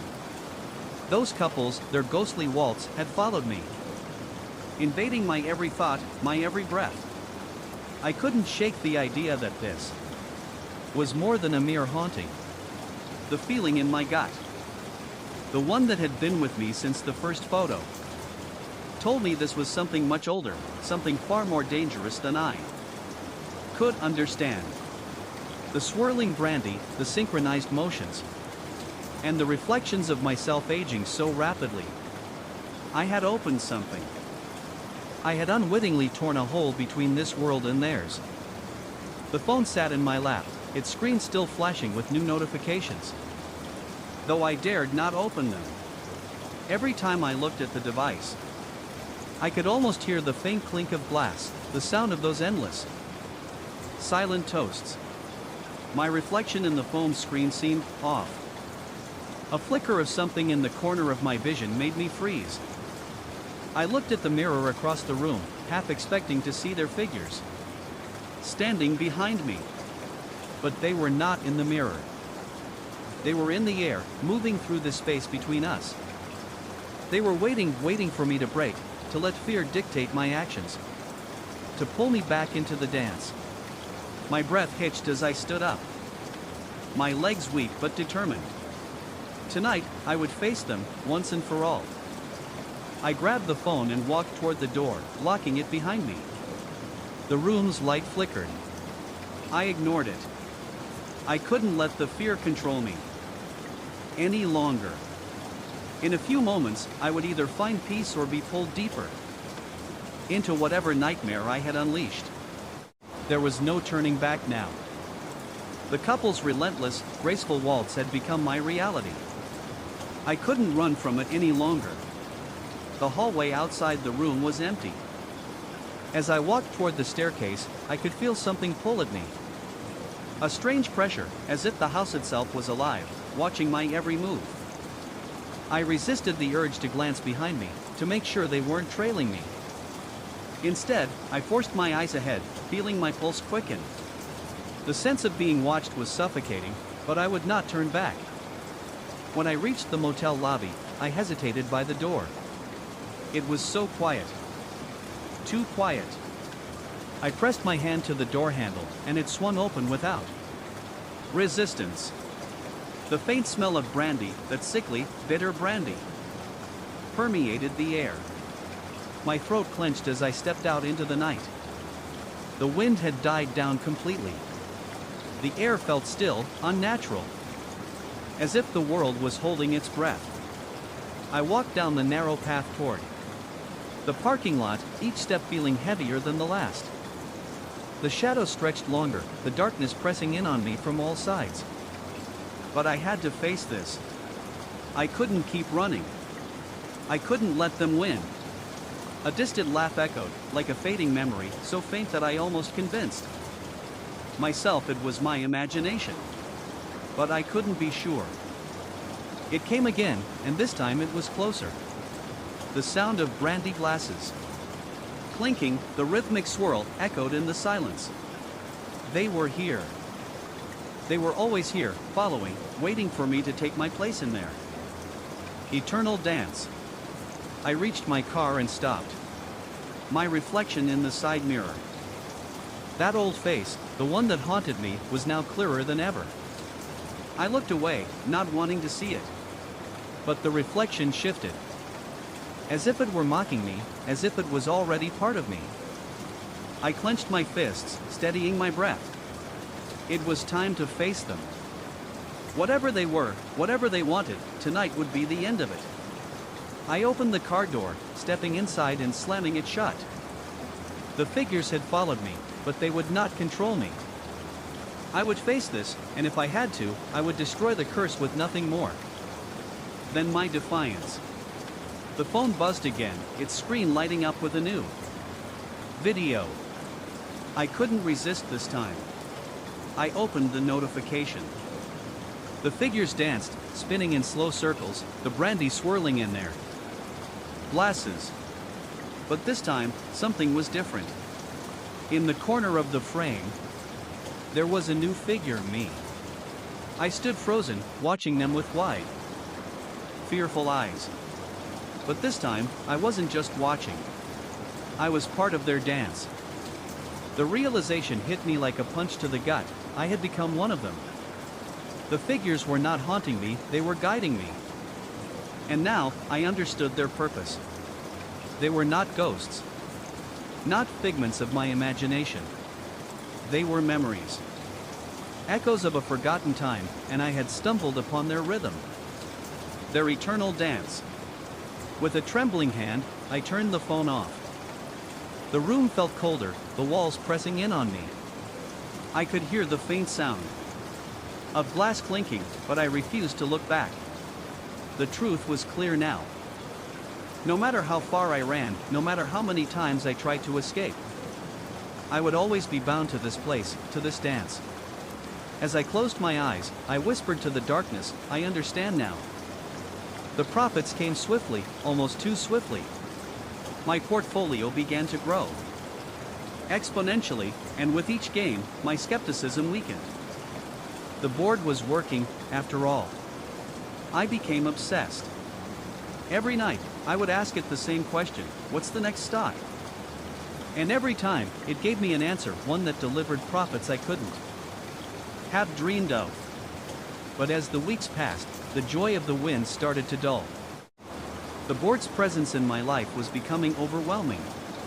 Each night I would sit in front of the desk, my fingers lightly grazing the cool wood, asking for the next clue, the next edge. The symbols on the edges of the board seemed to change with each use, shifting imperceptibly, like whispers on the wind that my mind couldn't fully grasp.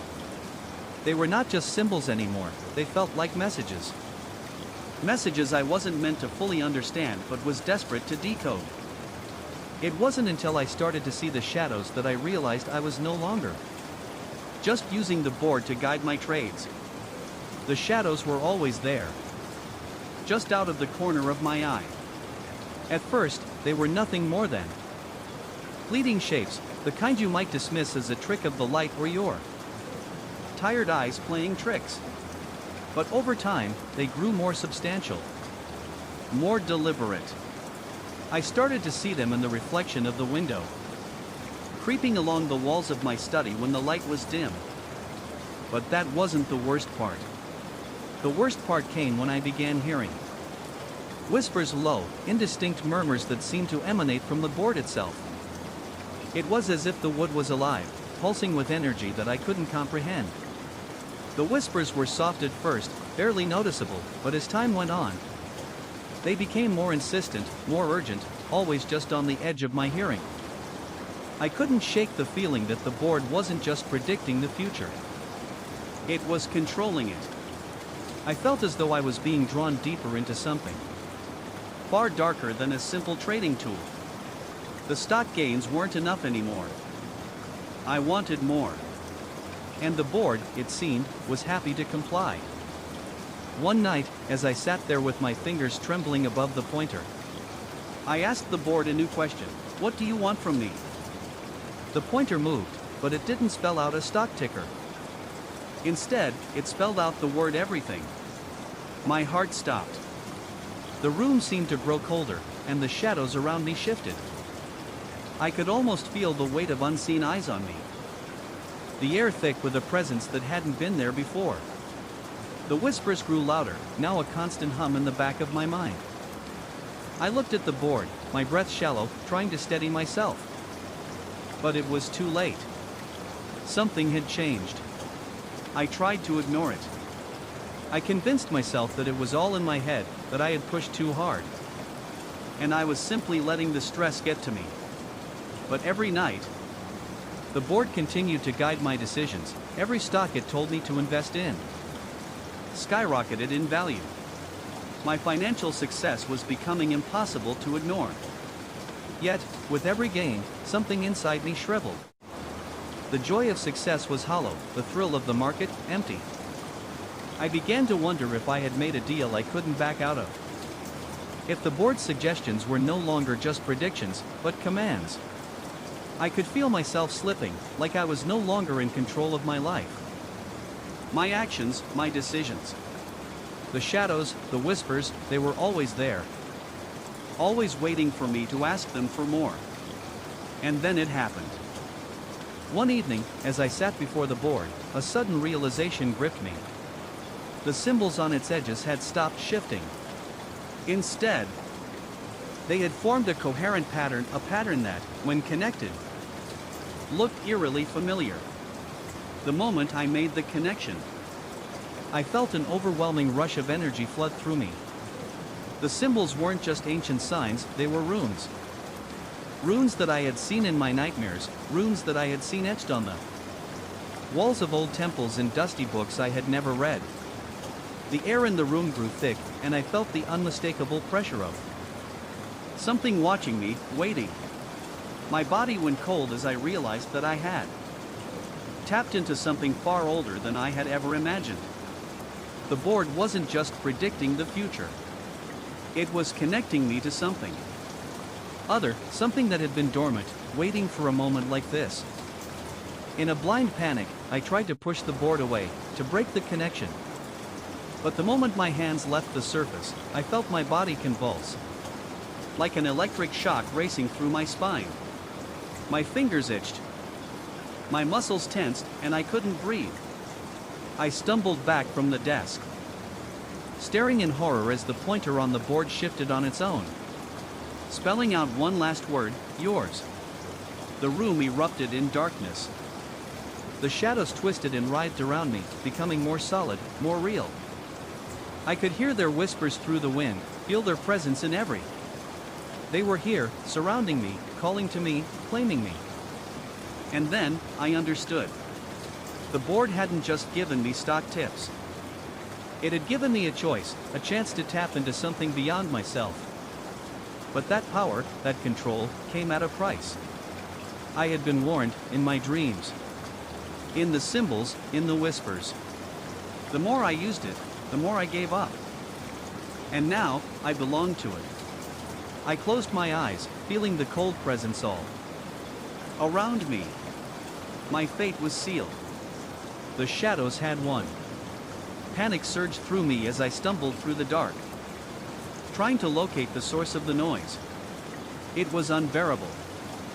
The shrieking brass and high-pitched screeches reverberating in my skull, as though the very house itself was alive with sound. I rushed to the walls, pressing my hands against them, expecting to feel vibrations, but there was nothing. The noise was just there, tearing through my thoughts, drowning out everything else. It was the sound of the storm. The sound was inside my head, distorting every thought, every rational conclusion.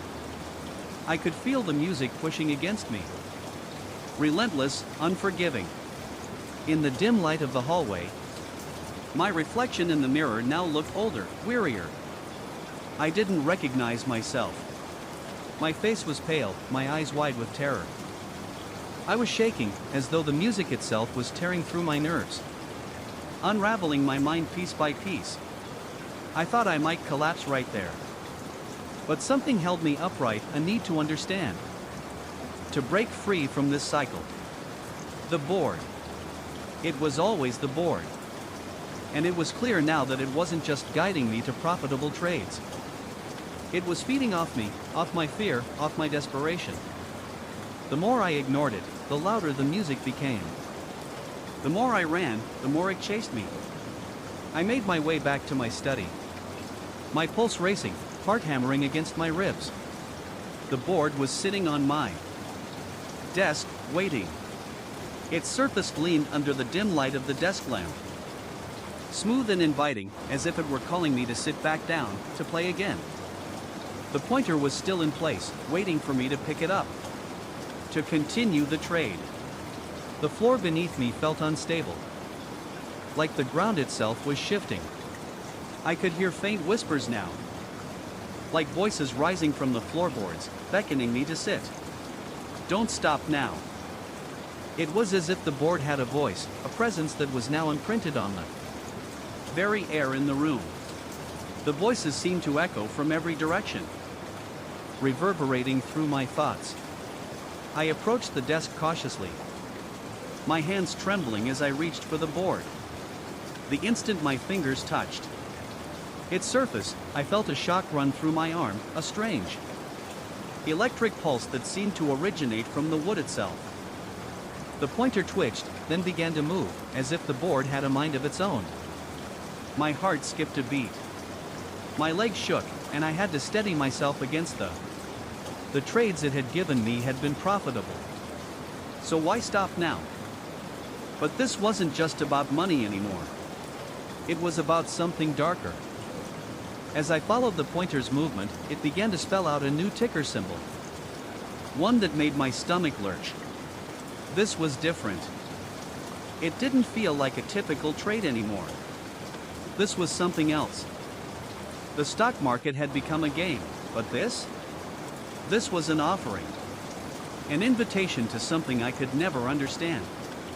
I hesitated. The music stopped, the air grew still. But the weight of the decision pressed down on me. I was already in too deep. My fingers moved, unwillingly, as if guided by the board's unseen hand. The symbol that formed on the board was unfamiliar, yet somehow familiar all at once. It felt like a trap. But I couldn't stop myself. The board wasn't just asking for my participation. It was demanding it. And then, just as suddenly as the music had started, the sound began again, a cacophony of distorted trumpets and wild, screeching horns. This time, though, there was something different about it. The noise was no longer outside of me. It was inside my head, wrapped around my brain, pulling me deeper into the frenzy. I could almost hear the laughter now, a low, mocking tone. Like the board itself was laughing at me. At my helplessness. The stock ticker kept flashing before my eyes, the symbols growing more and more jumbled. But I wasn't thinking about the money anymore. The board had stopped being a tool for profit. It had become a conduit for something darker. Something that had taken root in my mind and wouldn't let go. My reflection in the mirror now looked older, wearier. More like the figures from the farm, their eyes hollow and lifeless. A part of me wanted to break free. To throw the board away, to step outside. To run and never look back. But another part of me, the part that was now entwined with the board, knew that it wouldn't matter.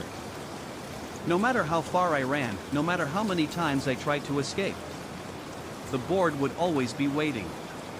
The music would always find me. And I would always be drawn back into that cursed waltz. I fell to my knees, overwhelmed by the realization that I had been caught in a trap. The board, the music, the shadows, they had won. And there was no escape.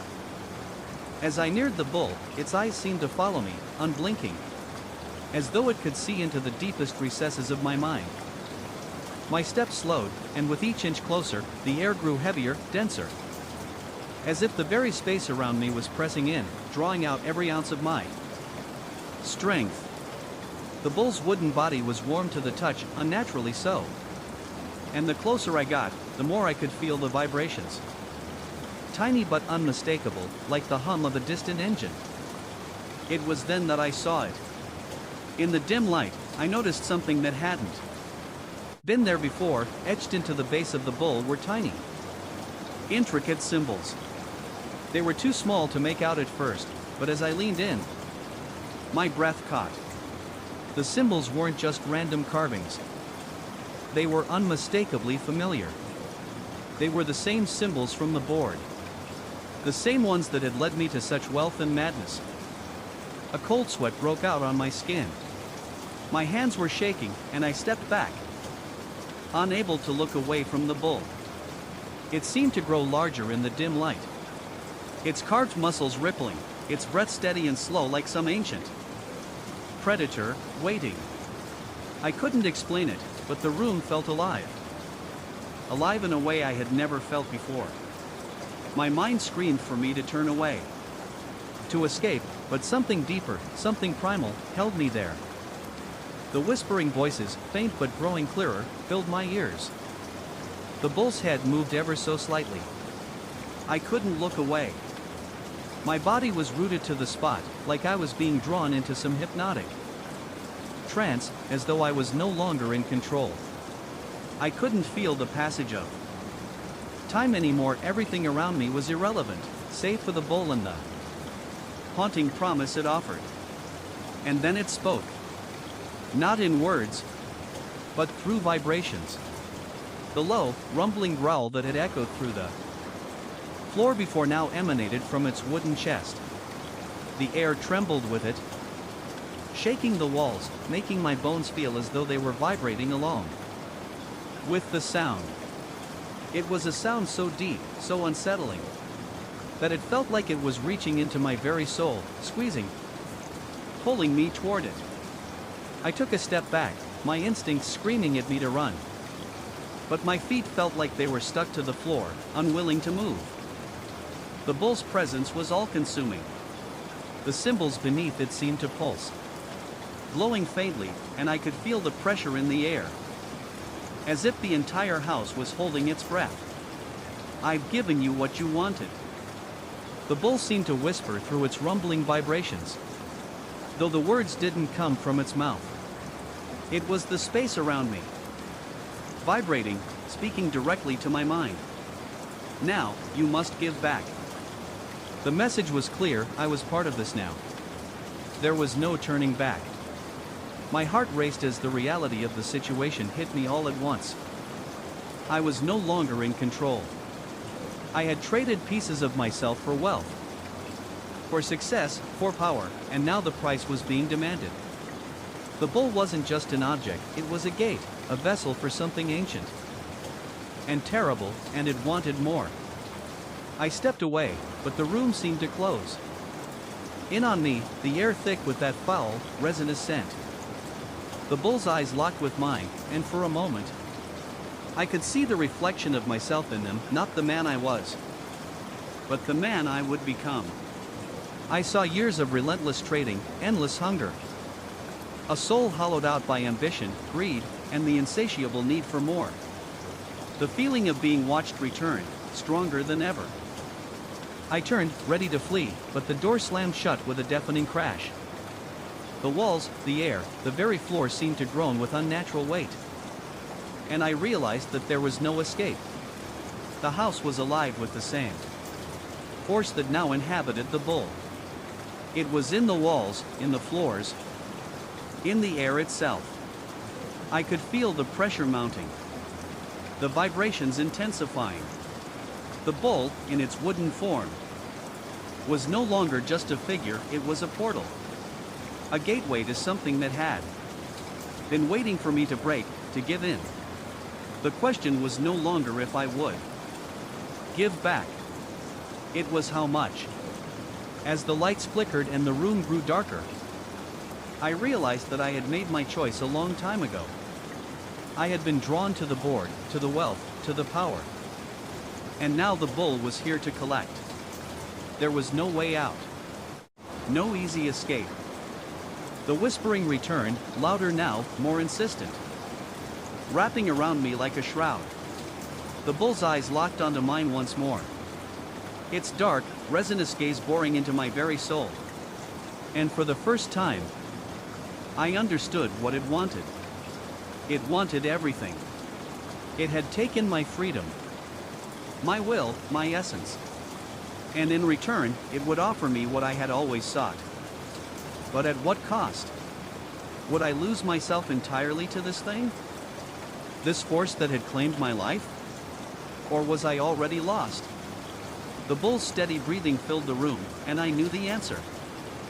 It was too late. I had already given in. And now, it waits, like a shadow stretching over my every decision, my every thought. I can't shake the feeling that the board isn't finished with me, not yet. Even in the quiet of this motel room, I hear the faint, rhythmic jazz, like the remnants of a song played long ago, but never truly gone. It's not just the sound that haunts me. It's the pull. The desire to return, to test fate once more. A part of me knows that if I step back into that house, if I lay my hands once more on that cursed board, I'll be playing the game on its terms, on the bull's terms. And the stakes, I know now, are far greater than I ever imagined. I wonder how many others have stood where I have, felt that same pull, tasted the forbidden fruit of wealth and success, only to lose themselves in the process. How many have faced the board and walked away, but still felt the chill of its touch lingering at the edges of their lives? And how many, like me, are too afraid to return, but too curious to let go? I still wonder, as I sit here with trembling hands, if it will ever stop calling to me. Will I ever be free of the bull's gaze? Or will I spend the rest of my life running from the whispers of jazz and the shadow of that dark, resinous figure? I don't have the answers. All I know is this: I've looked into the abyss, and it has seen me. And no matter how far I run, no matter how many miles I put between myself and the board, I fear I will always carry a piece of it with me.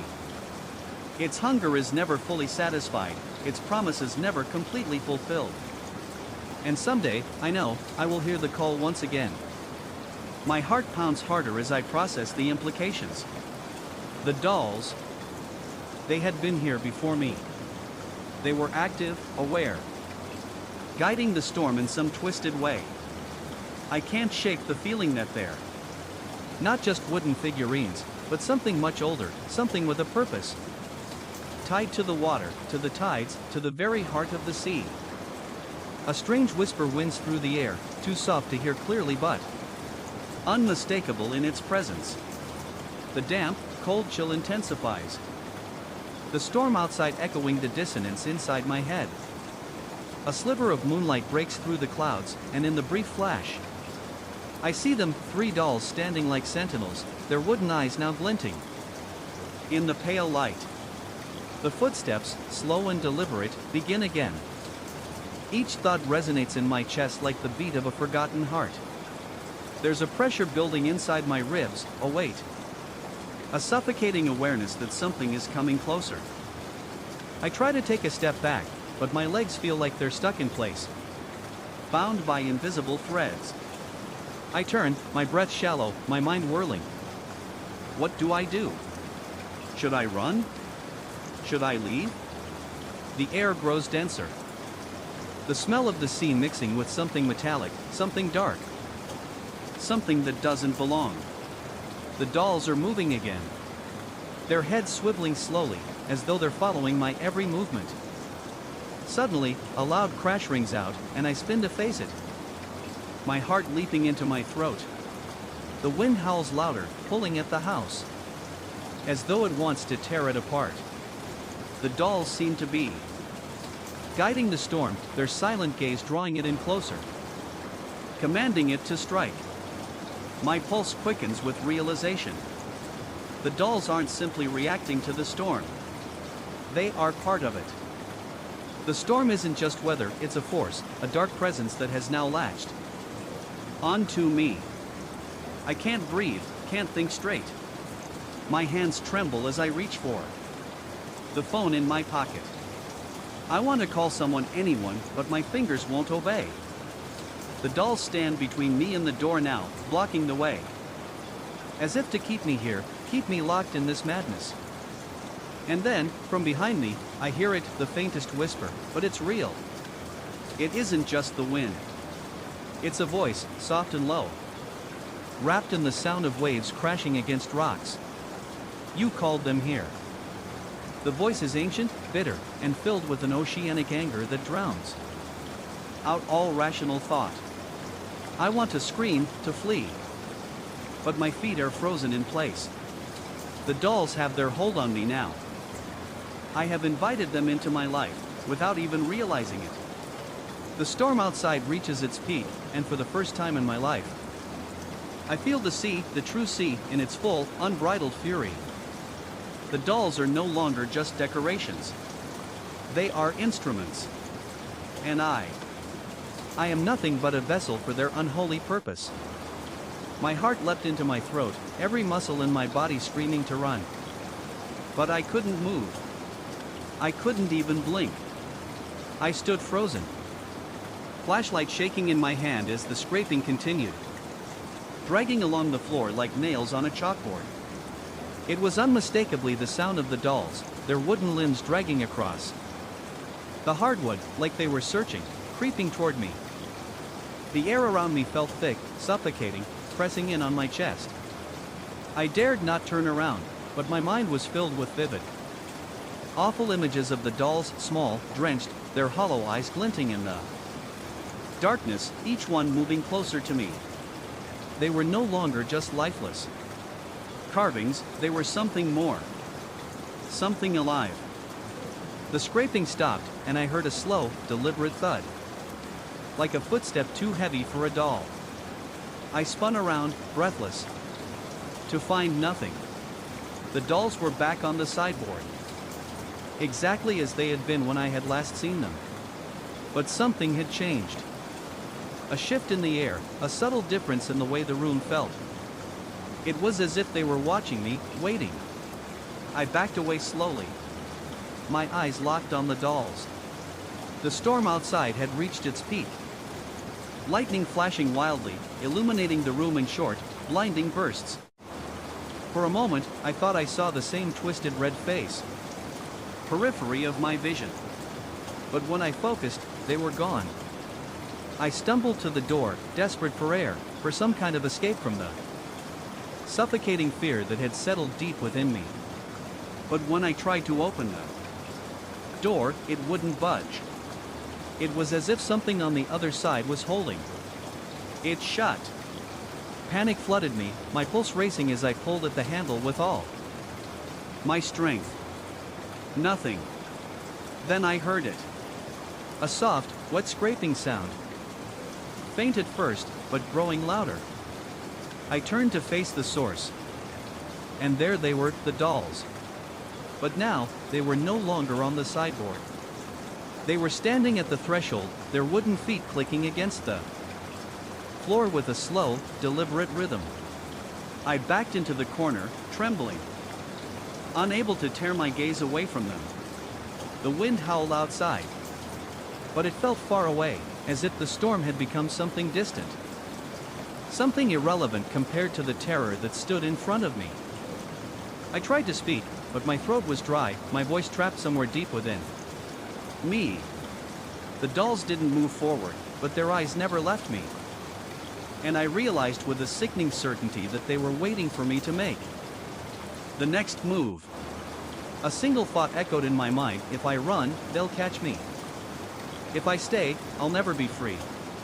The dolls, the storm, the endless sense of being watched, it was all part of the same nightmare. A nightmare that had begun with a simple mistake, an innocuous purchase. But now, the house felt like it was closing in around me. And the ocean outside felt like a churning abyss, waiting to pull me under. I don't know what will happen next. I don't know if the chair's power is truly growing closer with every moment. The dolls are still here. And so is the storm. The dolls didn't stop. They continued their slow advance across the room. Their wooden feet scraping against the floor with a rhythm that matched the pounding of my heart. Each step they took left a small puddle of seawater. Behind them, cooling at the edges of the room, creeping toward the walls like a rising tide. I couldn't take my eyes off them, even as I felt the unmistakable pressure of something dark building in the air around me. As they neared, the room seemed to grow colder, the temperature dropping sharply. I wrapped my arms around myself, my breath coming in short, sharp gasps. The doll's eyes remained fixed on me, and I knew, with sickening certainty, that they were aware of my fear. There was something calculating in their stillness, as if they were waiting for me to make a move. The wind outside howled louder, rattling the windows, but it was nothing compared to the storm that seemed to be gathering in the house itself. The lights flickered again, and then, in a moment of horrible clarity, I realized the dolls weren't just walking. They were moving in response to my thoughts, or maybe even my emotions. The idea terrified me more than anything I had felt in my life. Desperation gripped me. I wanted to flee, to run from the house and never look back, but my body refused to obey. It felt like I was frozen in place, rooted to the spot, paralyzed by fear. I couldn't even speak. Couldn't make a sound as the dolls came closer, their wooden bodies creaking as they moved with a fluidity that defied their rigid forms. I tried to shout, tried to demand that they stop, but my voice caught in my throat, and all that came out was a choking whisper. The doll's jaws parted wider, their eyes gleaming with a faint, unearthly light. The sound of the ocean outside seemed to grow louder. And I swore I could hear something else, something far deeper, beneath it. The dolls stopped in front of me, no more than a foot away.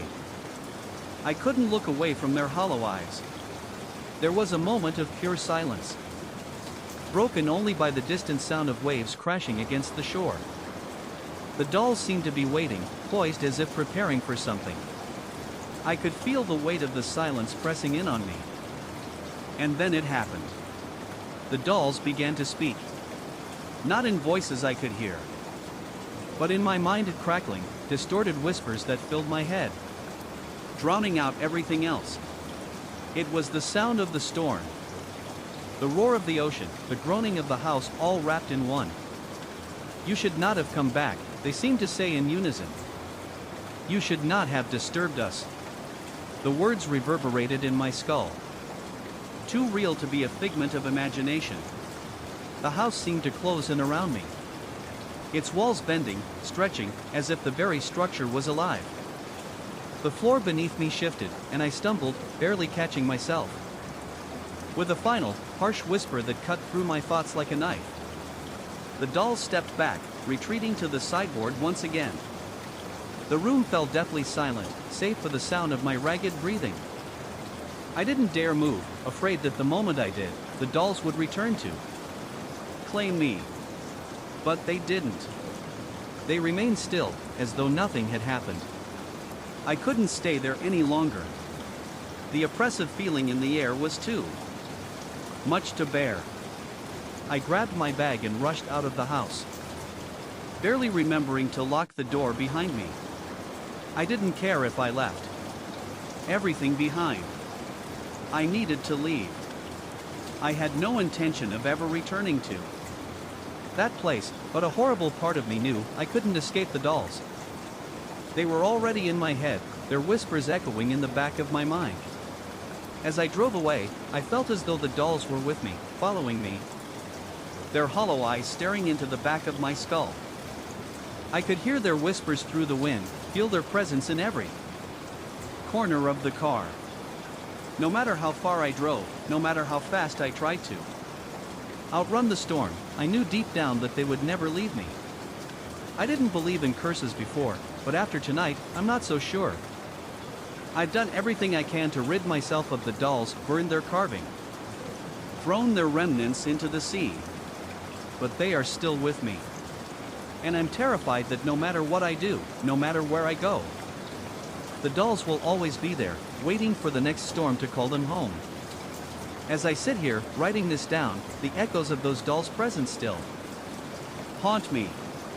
There is a part of me that wonders if they were truly guardians, standing vigilant against something far worse, or if they were simply using me as a means to an end. They've changed the way I see the world, how I understand the boundary between the real and the supernatural. Each storm now feels like a reminder of their quiet, eerie vigilance. I've often wondered what would happen if I did return, if I faced them head-on, knowing that they might be waiting for me. Would I finally understand what they protect or what they hunger for? Or would I simply become another piece in their endless cycle, another spirit bound to the storms, endlessly circling the house and the ocean, just as the waves do? Forever coming back, always drawn by the pull of something deeper and older than I can comprehend? But for now, I am far away. The storm clouds no longer gather in my mind. The dolls may remain on their sideboard, silent and watchful, but they are not my concern, at least not for now. Still, I can't shake the feeling that they're waiting for me to return. That, somehow, my part in this story isn't over. And when the storm hits again, I know I'll feel their gaze, no matter where I am. My breath caught in mine, throat as the air seemed to grow heavier. I stood frozen, unsure whether to trust my senses or to dismiss it as exhaustion and stress. But no matter how hard I tried to rationalize the moment, I couldn't deny the feeling that something was terribly wrong. The shadow had not only been separate from mine, but it had moved with an unnatural fluidity, as though it had a life of its own. I spent the rest of the shift in a haze, my mind spiraling with the implications of what I just witnessed. Shadows, separate from their owners. Moving on their own. Was it a trick of the light? An optical illusion brought on by the flickering, dying fluorescent bulbs overhead? I didn't want to believe it. I told myself I was just overtired. Yet, the feeling of being watched grew stronger with each passing night. Over the following weeks, the strange occurrences continued. The shadows, which at first only danced on the periphery of my vision, began to become bolder. One night, I stood in the nurse's station when I felt a sudden chill sweep through the room. I looked up and saw a figure, no, a shadow, standing at the far end of the hallway. It was tall. Its edges blurred as though it wasn't quite solid. I blinked. And in that split second, it disappeared, leaving only the dim light of the overheads to reveal the empty hallway. I glanced around, half expecting to see my colleagues react, but everyone was absorbed in their work. I told myself that I must be imagining things, but deep down, I knew something was off. Something was wrong with this place. Then, last Friday, the shadow finally made its intentions clear. I was in room 213 with Mrs. Dunlop, checking her vitals. Her face, usually serene, was pale with fear. She whispered through labored breaths, "They're back. The ones in the corners." I had dismissed Mr. Fernandez's claims, but Mrs. Dunlop's wide eyes and trembling hands made my stomach tighten. She described figures standing at the foot of her bed, their forms indistinguishable in the low light, their voices muttering in harsh, unintelligible whispers. This time, I couldn't dismiss it. As I turned to leave her room, I caught a glimpse of something in the corner. The shadows moved in strange, erratic patterns. There was no one there. But the shadow shifted. It wasn't like any normal shadow, it was dark, too dark. And it stretched, growing unnaturally as though the light itself bent around it. I spun around, my heart racing, but the hallway was empty. Just like it always was. I reported the incident to the head nurse. But she brushed it off. She suggested I was simply experiencing what she called shift fatigue. But I knew, deep down, I wasn't imagining things. There was something in these walls, something attached to this place. That night, as I walked the empty halls after my shift, I felt the temperature drop suddenly. The hallways grew dark, even though the lights above flickered weakly. I couldn't shake the feeling of being followed. I turned the corner, my footsteps echoing, only to stop dead in my tracks. There, at the end of the hallway, was a shadow. Tall, looming, and moving toward me. I froze.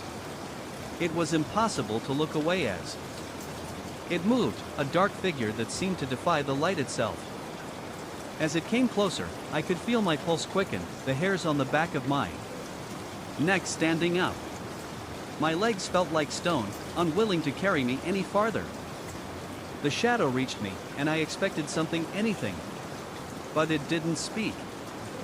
It didn't attack. Instead, it simply stood there, watching me. A presence in the otherwise empty space. The air was thick with something I couldn't place. Then, just as suddenly as it had appeared, the shadow dissipated into the air, like smoke being sucked up by the building itself. The lights flickered once more, returning to their dull, broken glow. I could feel the weight of the silence pressing in on me. As if the hospital had been holding its breath all along, waiting for something.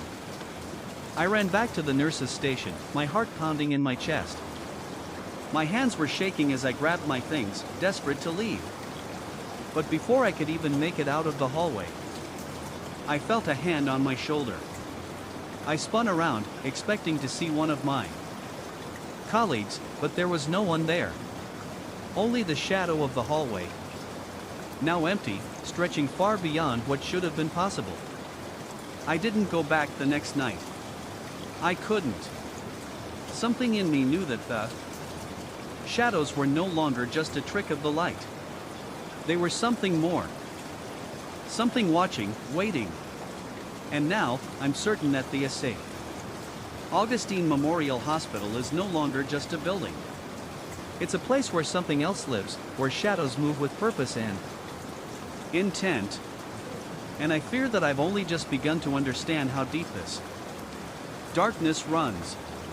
The more I thought about it, the more the rational explanations felt like weak attempts to dismiss the mounting evidence. No amount of scientific reasoning could explain the way shadows moved, detached from their owners, or how they seemed to follow me with intent. The photograph with the human silhouette at the end of the hall, when I was certain no one else was there, haunted me the most. It wasn't just the physical appearance of the figure. It was the sense of awareness, of something watching, waiting. I couldn't shake the unease that had settled in my gut, even when I tried to convince myself that I was simply overworked, that the stress of my demanding job had taken a toll on my perception. But I knew, deep down, that this wasn't some random encounter. The shadows were real. And they were something more than just light or hallucinations. They were tied to something that had happened in that building. A tragedy, a trauma, perhaps a curse that had never been acknowledged, but was still lingering in the walls. That night, I made a decision. I would go back to the East Wing. I had to see for myself. I couldn't let this mystery sit unresolved, not when I knew it was only getting worse. I gathered my things and prepared for a long, nerve-wracking night. I brought the camera again, just in case I needed further evidence. But this time I was determined to confront whatever was waiting in the darkness. The hospital was eerily quiet as I made my way through the hallways, the familiar hum of fluorescent lights flickering above me. I could feel my pulse quicken with every step. I reached the East Wing, now a ghost of its former self, blocked off by a heavy door and a faded sign that read "Danger, Restricted Area." The air here was thicker, heavier, as if the very building was holding its breath. I stood in front of the door for what felt like an eternity, gathering the courage to push it open. The door creaked loudly, protesting as I entered the forgotten wing. The stench of mildew and decay hit me immediately, and the hallway was cloaked in an oppressive, suffocating darkness. The only light came from the dim glow of my flashlight, which I quickly flicked on, casting long, eerie shadows across the walls. I could feel it then. The unmistakable presence of something, someone lurking just beyond the edges of the light. A part of me wanted to turn back, but I pressed on, deeper into the wing. The further I went, the more I felt that I was being drawn into something that I couldn't fully understand. The walls seemed to close in around me, the air growing colder, and the silence more oppressive. That's when I saw it. Out of the corner of my eye, a shape, a shadow, moving along the wall. It was quick, too fast for my eyes to focus on, but I could see enough to know it wasn't human. It wasn't anything I had ever seen before. It moved with a fluidity that defied the natural laws of physics, as if it wasn't bound by the same rules as the rest of the world.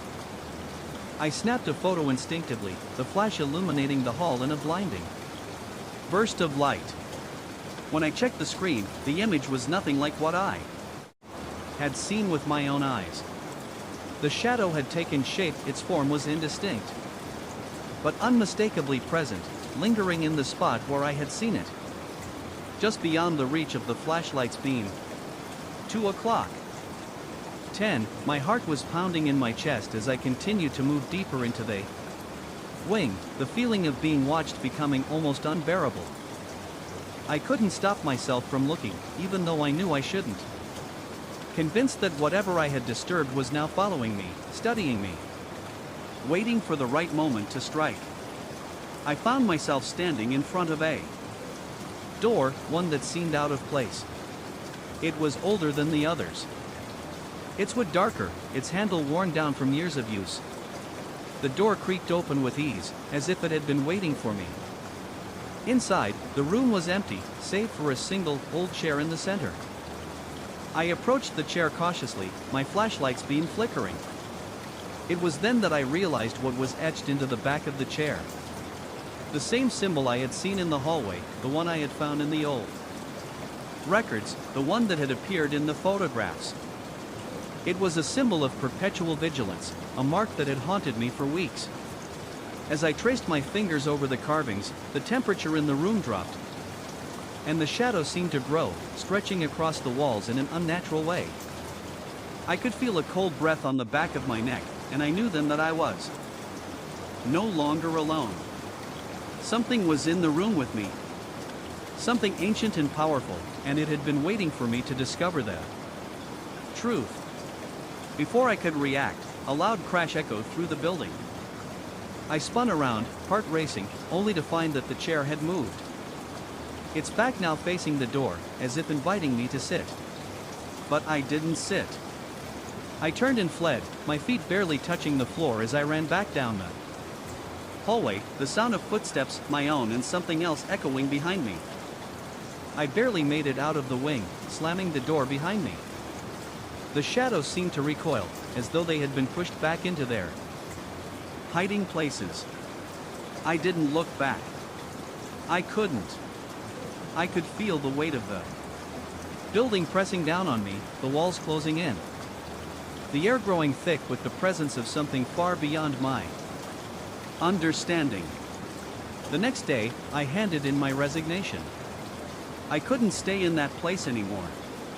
The St. Augustine Memorial Hospital had been my home for years, but now it felt like a prison. A place where the past had come alive, where the shadows moved with a purpose, and where I had become part of something much larger than I could have ever imagined. As I drove away from the hospital for the last time, I glanced in the rearview mirror. The building was still there, looming in the distance, but I couldn't shake the feeling that something was still watching, still waiting. The shadows would always be there, just out of sight, moving in the corners of my mind, reminding me that some things are best left unexplored.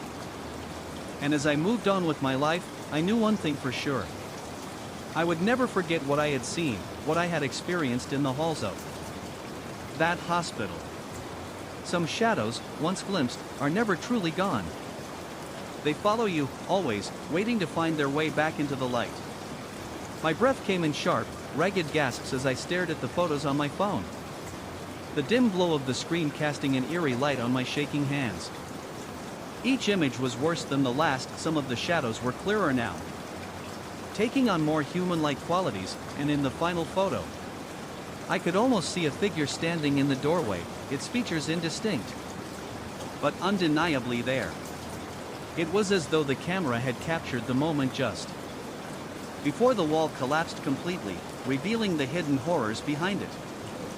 I tried to calm myself, but my mind raced, consumed by the realization that something had been watching me, that the very hospital I had worked in for years had been hiding something far darker than I could have ever imagined. How long had it been there? How many others had witnessed the same strange occurrences? My phone buzzed in my hand, snapping me out of my thoughts. It was a message from Nurse Patel. I know you've been working too hard lately, but I saw something tonight. I'm not sure what it was, but I felt like I was being followed. In the East Wing. Be careful. Please talk to me when you can. I read the message several times, my pulse spiking once again. Was she referring to the same strange shadows I had seen? Was she experiencing the same terror that had consumed me in those halls? I felt a cold knot tighten in my stomach. What had I uncovered? What had been hidden here, buried under layers of time, that now threatened to break free?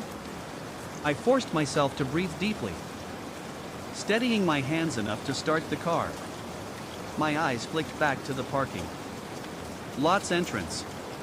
The hospital loomed in the distance, silent and foreboding, as if waiting for me to return. I couldn't go back, not yet. But deep down, I knew this wouldn't be the end. Whatever was lurking behind that wall was not content with just being forgotten. It was alive, waiting, and somehow, I was tied to it now. I spent the rest of the night in a haze, tossing and turning, trying to convince myself that it was just stress, just exhaustion playing tricks on my mind. But when the first rays of dawn peeked through my curtains, they brought no peace. The shadows seemed to cling to me, a constant reminder of what I had seen, what I had uncovered. And every time I closed my eyes, I saw that doorway again. The one that shouldn't exist, and the corridor beyond it, charred and untouched by time. As I sat in the hospital parking lot the next morning, I couldn't help but feel the weight of the building's history pressing down on me. The air around me felt different, thick with something I couldn't name. The shadows weren't just confined to the east wing anymore. They were everywhere. In the cracks between the walls, in the corners of rooms, and in the flickering lights that seemed to pulse in rhythm with my heart. I couldn't ignore it any longer. The hospital, the shadows, the mystery behind the sealed wing, it was all too much to walk away from. I knew what I had to do. But the closer I came to understanding the truth, the more I realized that some doors, once opened, can never be closed again. And I feared what would happen if I went looking for answers I wasn't ready to find.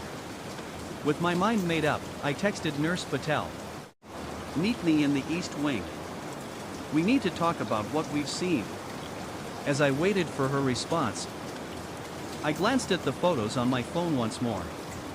The shadow figures in the images seemed to shift, almost as if they were moving, aware that I was watching them. A chill ran down my spine. This was only the beginning. I stumbled into the hallway, now bathed in the dim light from the street lamp outside, which barely cut through the murky darkness. The squeaking sound persisted, moving closer, unmistakable. It was the wheelchair. It had no reason to be moving on its own. And yet there it was, slowly creaking toward me, inch by inch, as if propelled by an unseen force. My breath caught in my throat, and a chill ran down my spine.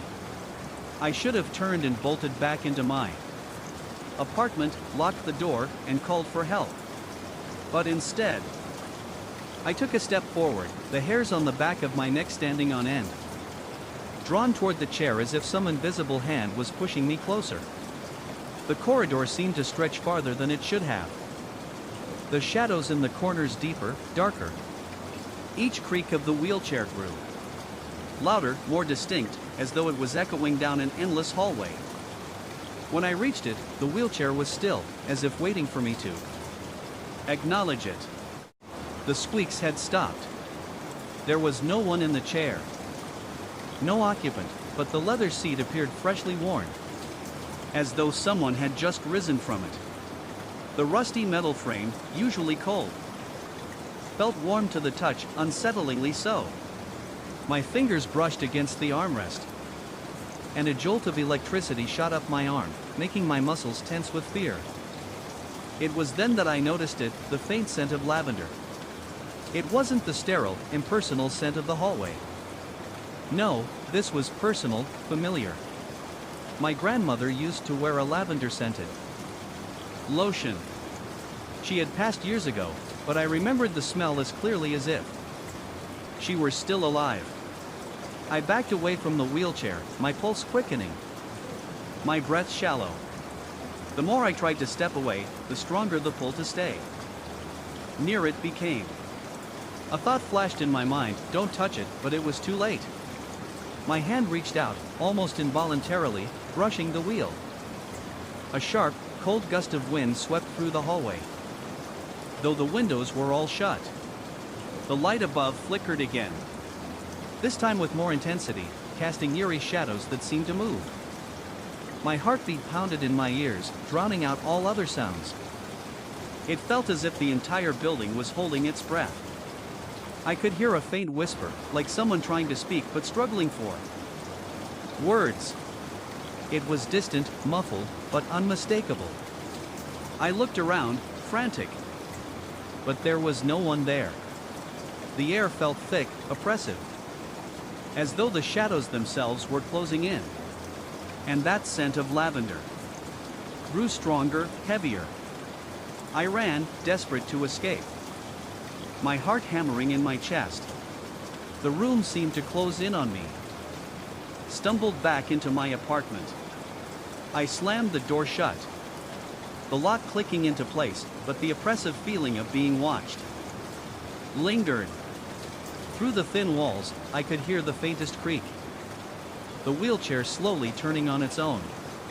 The rest of the night passed in restless silence, and when I finally fell asleep, the shadows in my dreams were thick, swirling with memories of my grandmother. But when I woke, the wheelchair was gone. It was back in the hallway, exactly where I had left it, as if nothing had happened. But something had changed inside me. The pull, the whisper, the lavender scent. It was all too real. I couldn't ignore it anymore. And so, I left the wheelchair there. I didn't want to touch it again. I couldn't. The days that followed were a blur. I avoided the hallway, kept my blinds drawn, and kept to my apartment. But the feeling never left. The air was always heavy, and when the lights flickered or the hallway grew unnaturally dark, I could feel it, the presence. And the worst part? Every night, I still hear it. The squeaks, the low scrape of the wheels as the wheelchair moves on its own, inching closer to my door. Sometimes, in the middle of the night, I wake up to find it sitting just outside, waiting. I don't know what it wants.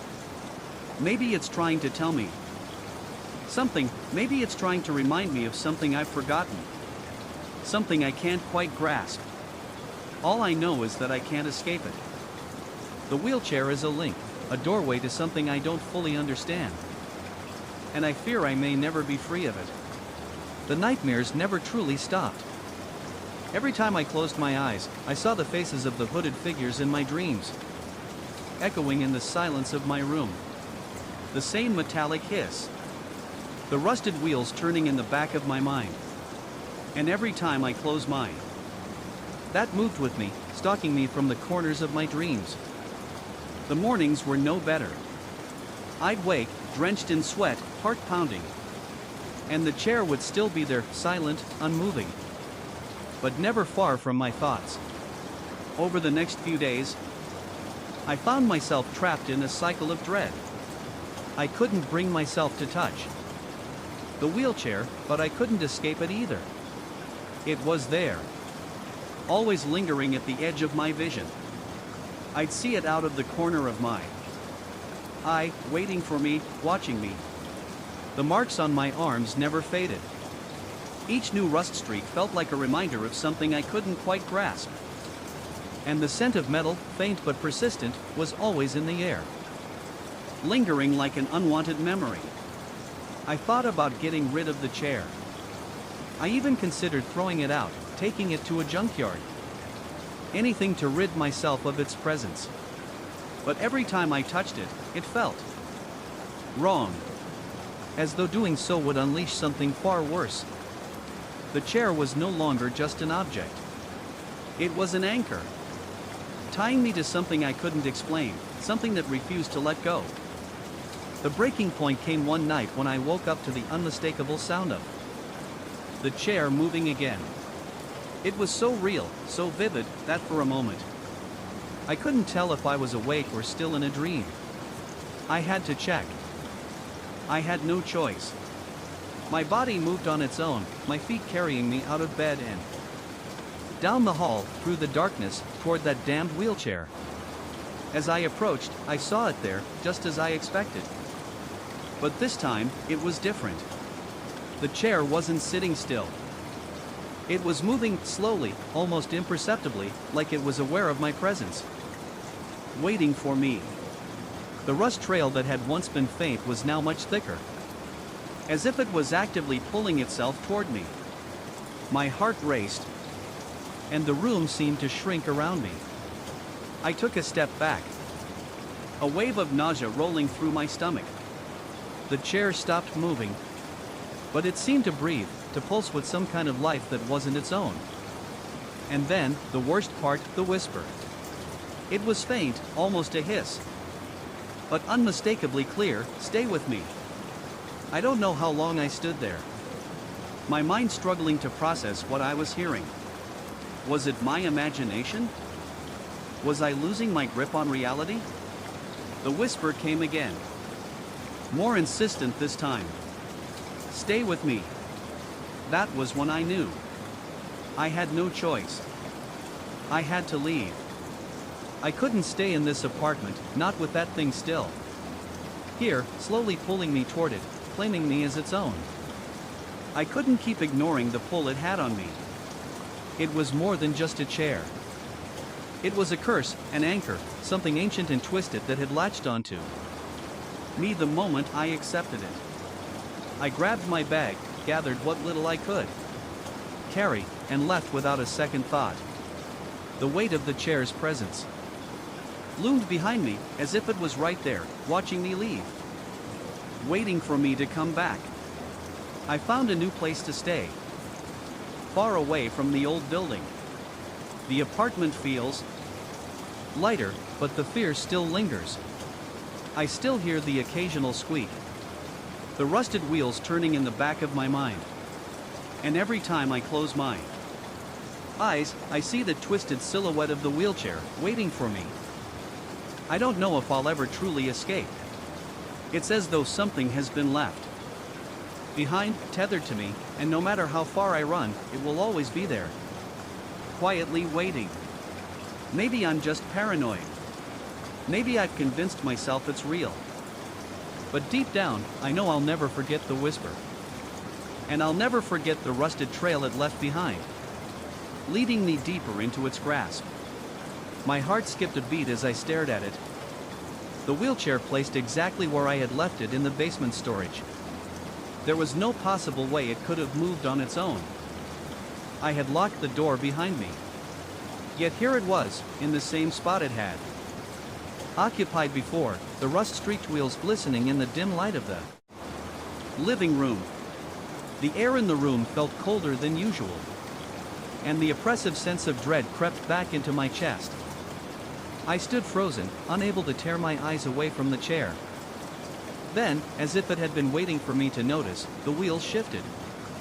It was so subtle at first, just a faint sound, like a sigh escaping the chair as it seemed to slowly move towards the desk. My hands trembled as I reached for my phone, recording the scene in front of me.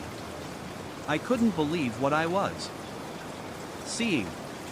The wheelchair was moving of its own volition, silently gliding across the floor like a specter, its destination always the same: the desk. My body was shaking with terror, but I felt compelled to stay. To watch, to understand.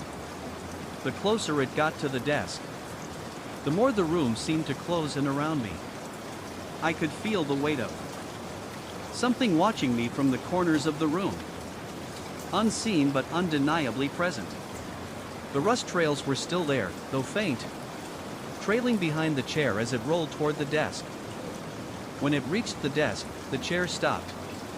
For a moment, everything was still. Then, the backrest tilted slightly, as if inviting me to sit. I hesitated, my mind racing with every possible explanation, none of which made sense. Could this be real? Or was I losing my mind? But the chair's silent beckoning was impossible to ignore. The urge to sit in it, to continue what I had been doing, was overpowering. Against my better judgment, I approached. My hand hovered over the seat, trembling with the knowledge that this was a decision I might regret. But something inside me drove me forward, as though the chair had an unspoken command, pulling me in. I sat. The moment I did, the world seemed to shift. The room blurred around me, and the sound of my breathing became distorted, as though I was hearing it from far away. My hands, still trembling, hovered over the keyboard.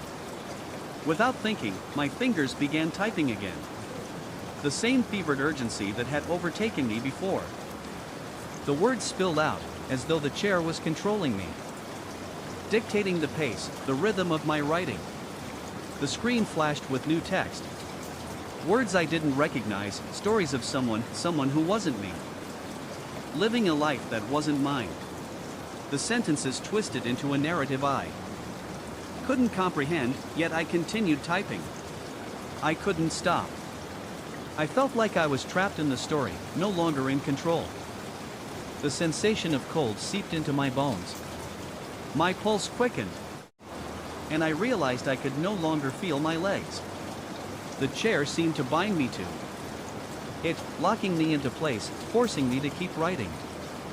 My vision blurred further, the words on the screen becoming garbled. The lines of text distorting as if they were trying to escape. I screamed, but no sound came out.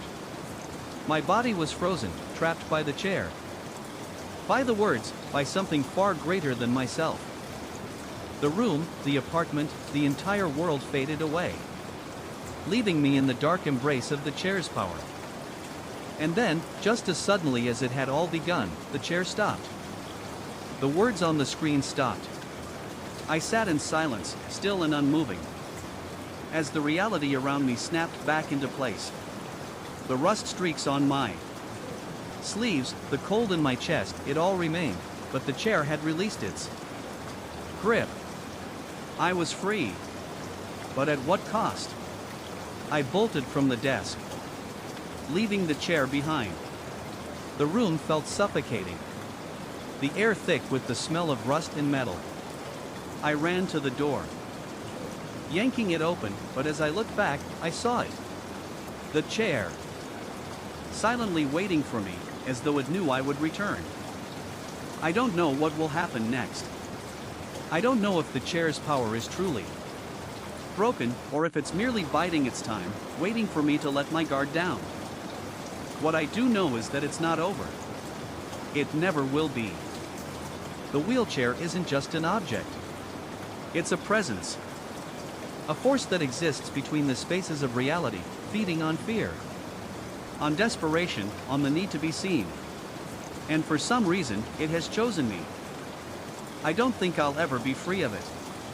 As dawn crept over the horizon, I found a strange sense of quiet, though it didn't feel like peace.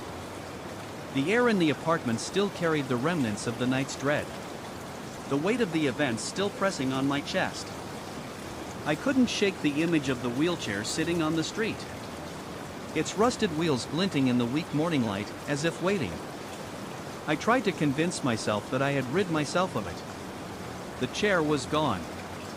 I had made sure of it. But there was a nagging, almost suffocating doubt, as if the decision had been made for me. I couldn't escape the feeling that the chair wasn't finished with me, that somehow it would find its way back, like it always had before. When I finally allowed myself to sit down, I glanced at the clock. It was 4:12 a.m. again. A chill ran down my spine.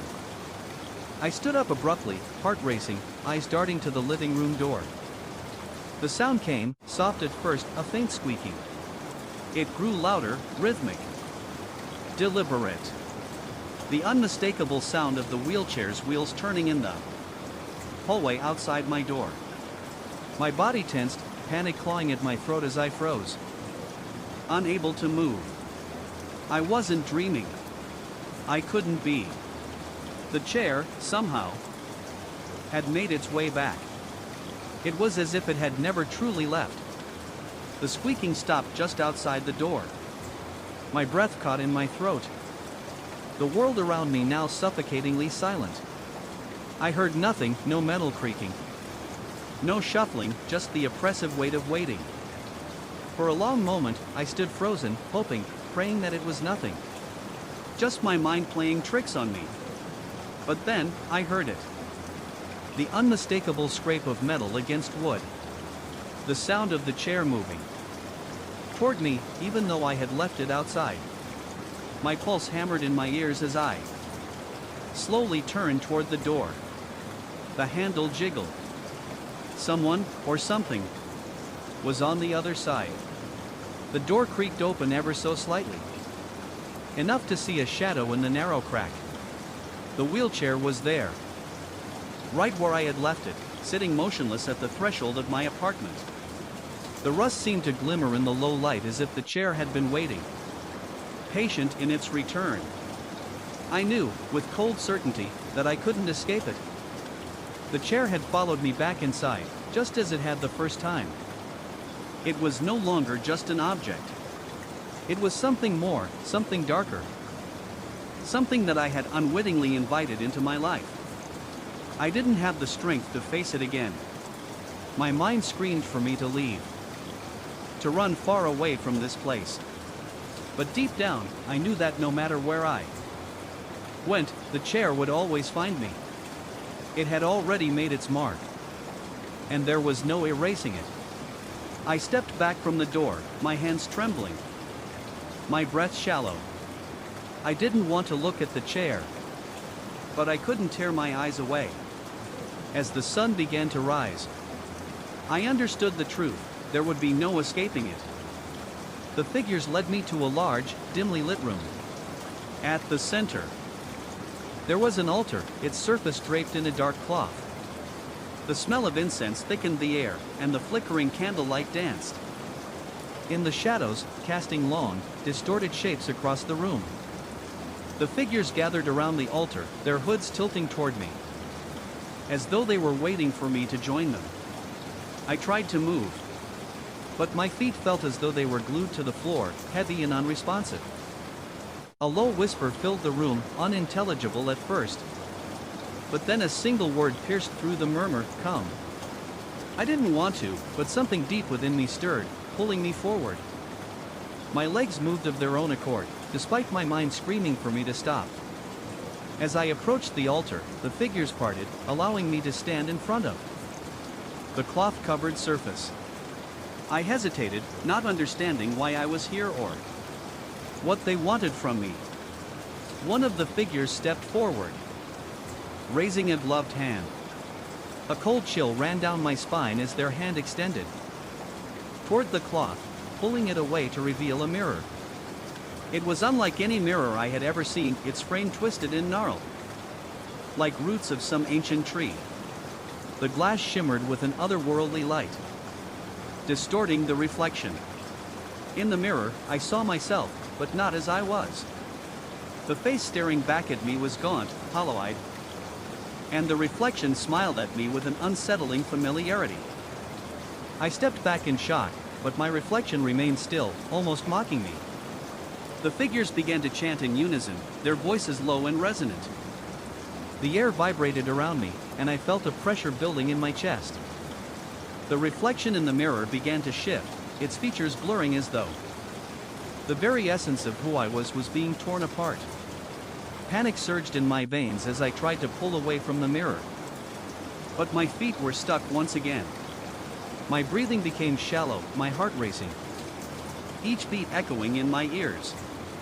I wanted to scream, to break free, but the sound was trapped in my throat. The mirror began to twist, pulling me in. I felt a tug at the very core of my being, as though something was reaching through the glass, trying to drag me into it. My body fought to resist, but I could feel myself being pulled toward it. I slammed my eyes shut, trying to block out the image. But the pull only grew stronger. The figures around me stood silent, watching, their cloaked faces hidden, their presence all-encompassing. And then, just as I felt I would be consumed, I jolted awake with a start, gasping for breath, drenched in sweat. The room was silent, still. The morning light filtered through the blinds, casting a soft glow across the space. I was in my bed, safe, but my heart was still racing. The dream had felt so real, the weight of it pressing on me even now. I lay still for a long time, trying to calm my breathing, my mind reeling from the intensity of the dream. The figures, the mirror, the pull, it all felt too vivid, too purposeful. I could still hear the soft hiss of their cloaks, feel the chill in the air, and see the twisted reflection in that cursed mirror. The dream had triggered something in me. A sense that it was not just a dream. It was a warning. A sign that something was drawing closer. The attic door. The challenge I had made, it had opened something, unleashed something. And now I couldn't shake the feeling that whatever had been waiting was slowly creeping toward me, inch by inch. I glanced at the clock. It was 4:12 a.m. Again. And I couldn't shake the thought that the 6 hooded figures were out there, waiting. Just as I was about to turn away, I heard it, a soft, almost imperceptible click. My heart skipped a beat, and I froze, listening intently. It came again, louder this time, followed by a slow scraping sound, as though something was shifting behind the wall. My breath caught in my throat as I pressed my ear to the plaster, feeling the cool surface against my cheek. I didn't dare move for a moment, certain that something was moving just beyond my reach. My hands were trembling as I reached for the flashlight, directing its beam to the spot where the sound had come from. The light flickered in the shadows, casting an eerie glow across the wall. I ran my fingers across the surface, the smooth texture giving way to something different. It felt as though there was an imperfection, a subtle seam in the wood. My pulse quickened. With a surge of adrenaline, I pressed harder, and the wall responded. A small section of it shifted, revealing a narrow crack. It was so thin that I initially doubted it was anything at all. But as I pried further, the crack widened, revealing an old wooden door, hidden from sight. It was painted to match the wall, camouflaged perfectly against the surroundings. My breath came out in shallow gasps as I reached for the door handle. It was cold to the touch, as if it had been untouched for years. The faint rust of the metal gave it an almost ancient feel. With a deep breath, I turned the knob. The door creaked as it opened, the sound echoing in the otherwise silent room. Inside was a small chamber, barely large enough to stand in. The air was musty, thick with dust that hadn't been disturbed in decades. Shelves lined the walls, stacked with old books and odd, forgotten artifacts. In the center of the room, there was a large wooden chest, its surface covered in a thick layer of grime. The chest seemed out of place, too ornate for something hidden away like this. I couldn't resist. I moved toward the chest, my hands shaking as I brushed the dust away. The carvings on the lid were intricate, symbols I recognized from the scroll, matching the strange, fluid script that had been drawn on the map. I could feel a growing tension in the room, the air thickening with every step I took. The chest creaked as I opened it. Inside, there was a small bundle of cloth, wrapped in layers of faded fabric. My heart raced as I carefully lifted the cloth, revealing what was inside. It was a set of robes, identical to the ones worn by the figures in my dreams. The same dark material, the same flowing hood. I stepped back, feeling a chill run down my spine. The robes were unnervingly real, as though they had been waiting here for me. A sense of dread settled over me, a growing realization that I had crossed a line, something was watching, waiting for me to make the next move. And then, with a sudden, deafening crack, my mind reeling, I needed to leave. I needed to get out of this room, out of this house, but I couldn't shake the feeling that I had awakened. Something stirred, something that had been waiting for a very long time. My feet moved of their own accord, retreating from the room and down the narrow corridor. But as I reached the door, I noticed something strange. The door had closed behind me, and a figure now stood in the hallway. Its hooded face obscured by shadows. I froze, my breath caught in my throat. The figure raised its hand, just like in my dreams. And for the first time, I understood. It was time to follow. I staggered from room to room, my heart pounding, but each time I passed through the house, it felt different, as though the very layout had shifted in the night. The walls seemed to stretch longer, the corners more acute. And each door now felt too perfectly positioned, like a maze that had been deliberately designed to ensnare me. I could almost hear the house whispering around me, its old timbers groaning in subtle rhythms, as though something inside was orchestrating my every move. At one point, I stood before a door I didn't recognize. And when I touched the handle, it felt both familiar and alien. My breath caught in my throat. It was the same figure from the rearview mirror, revealing the same cold, stale air that had permeated the closet. There, in the center of the room, was a large mirror, its frame intricately carved with the same patterns that had appeared in the map and the parchment. The mirror reflected not my room, but a twisted version of it, a version with shadowy figures standing at the threshold, their dark hoods and robes pulsating with a strange, unseen energy. My reflection was barely visible, but I could make out one thing, a faint, unsettling smile on the face that wasn't quite my own. I recoiled from the mirror, slamming the door shut behind me. My mind screamed for me to leave, but the pull of the house, the pull of whatever had been awakened by my careless defiance, kept me rooted in place. It was as if the house had its own agenda now, one that didn't include my escape. I couldn't take it anymore. Every time I closed my eyes, I saw the faces of the hooded figures in my dreams, their hands outstretched, beckoning me into the darkness. Every inch of the house felt like a trap, and each step I took felt like a surrender. With the last of my strength, I made my way to the attic, the very place I had been too afraid to explore for so long. The staircase creaked beneath my weight, and the smell of dust and mildew filled my lungs as I ascended. At the top, I was greeted by a heavy door, thick with age, but the same strange compulsion I had felt before surged within me.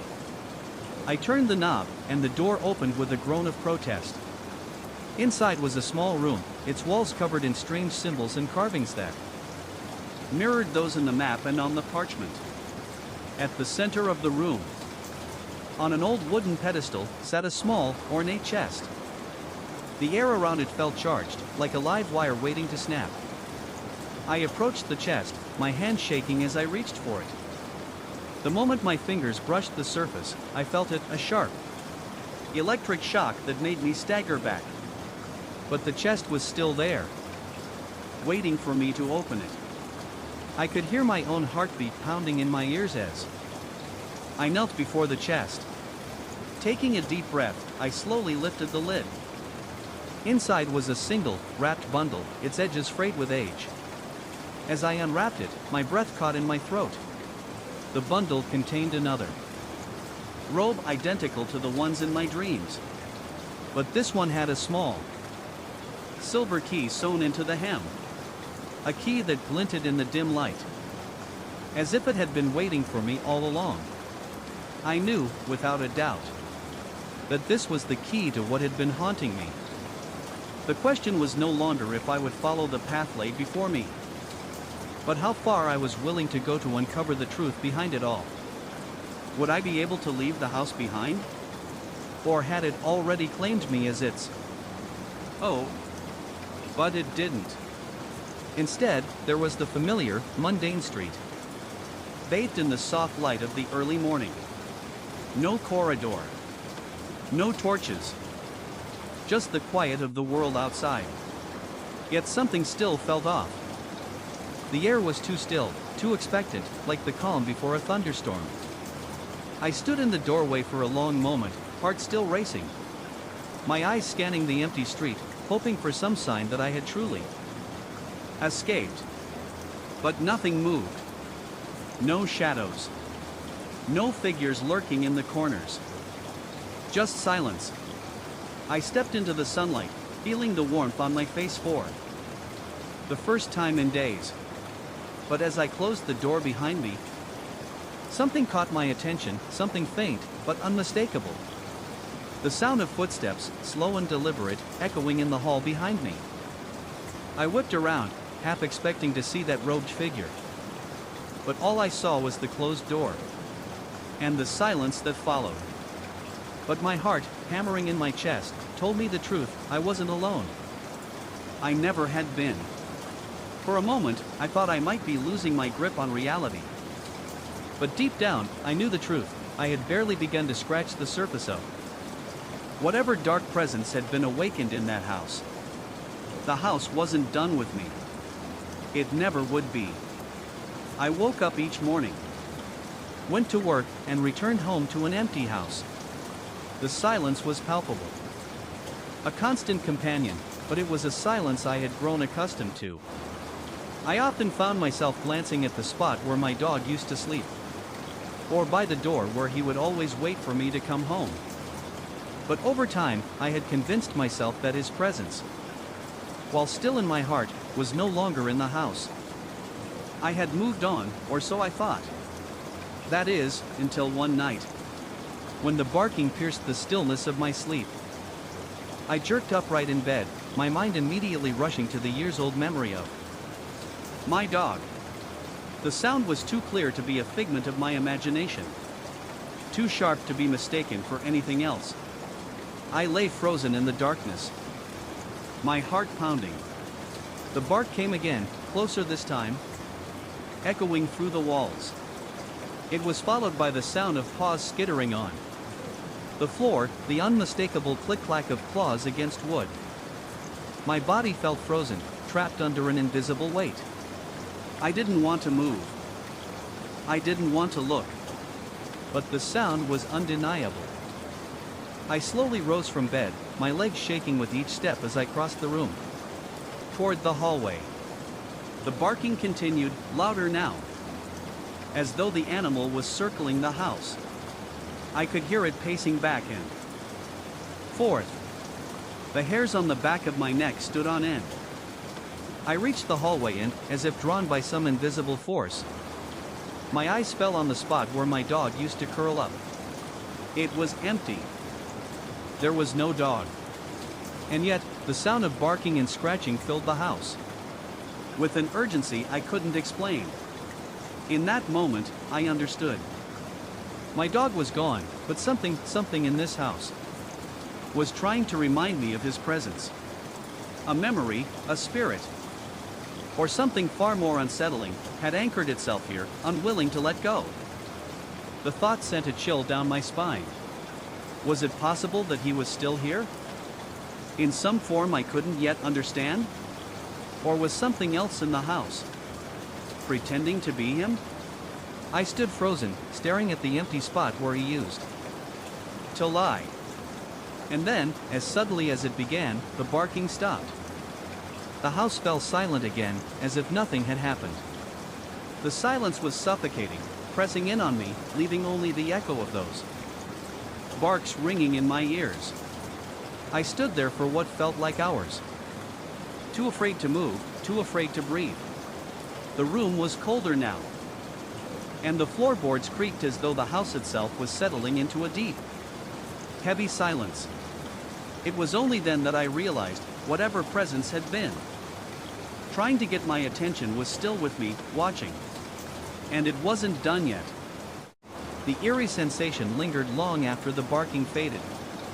It was as if my every step was being followed, as if something unseen were trying to herd me into a place I didn't want to go.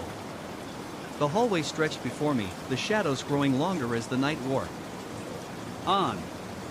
I glanced at the door where the scratches had appeared, the etched image of the dog still haunting me. The house seemed to be watching, waiting, its walls thick with an unspoken tension.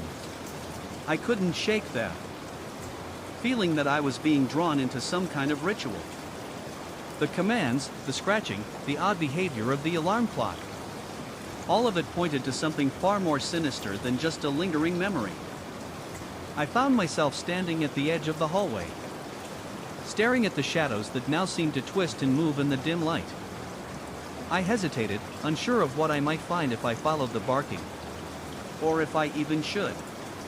For a brief moment, I considered ignoring it, leaving the house, seeking refuge somewhere else, but I knew deep down that running wouldn't solve anything. Whatever this was, it had latched onto me, feeding off my fear, and no matter where I went, it would follow. There was only one way to end it. With trembling hands, I picked up the frequency recorder once more.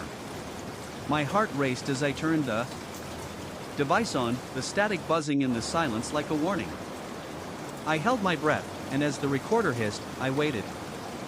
The sound came again, faint at first, but growing clearer, a command. Come. My stomach dropped. It was my voice, and yet, it didn't sound like me. It was distorted, warped by something ancient, something that had been waiting for this moment. With a deep breath, I stood. The house was silent now, save for the sound of my own pulse in my ears. I made my way down the hallway, each step feeling like a step towards something I could neither comprehend nor escape. The smell of the house was different now, heavier, thicker. It clung to the air like mildew and dust. And then, as I approached the back door, I felt it again, something cold brushing against my leg, the sensation of something beside me, unseen yet tangible. The barking came again, this time louder, as if guiding me. It was no longer distant, it was right behind me, echoing through the walls. The door creaked open, and I hesitated at the threshold. The chill from the corridor seemed to creep up my spine, urging me forward. I could hear it now, clearer than ever, the faint scratching, the low growl. I stepped outside, feeling the cool night air fill my lungs. But the sensation of being watched didn't leave. The house behind me was still, quiet, as if it had never been alive at all. But something lingered. Something that refused to let go. As I stood there, staring at the empty yard, I knew that whatever had followed me had left its mark on my soul. The barking was gone now, but the presence, it remained. And I couldn't help but wonder if it had ever truly gone, or if I was just another part of its twisted game. The house behind me seemed so much darker now. Every creak of the old wood, every scratch on the door, reminded me of what it was capable of. I turned away, finally convinced that it was only a matter of time before I would have to face it again. But this time, I wasn't sure if I'd survive the encounter.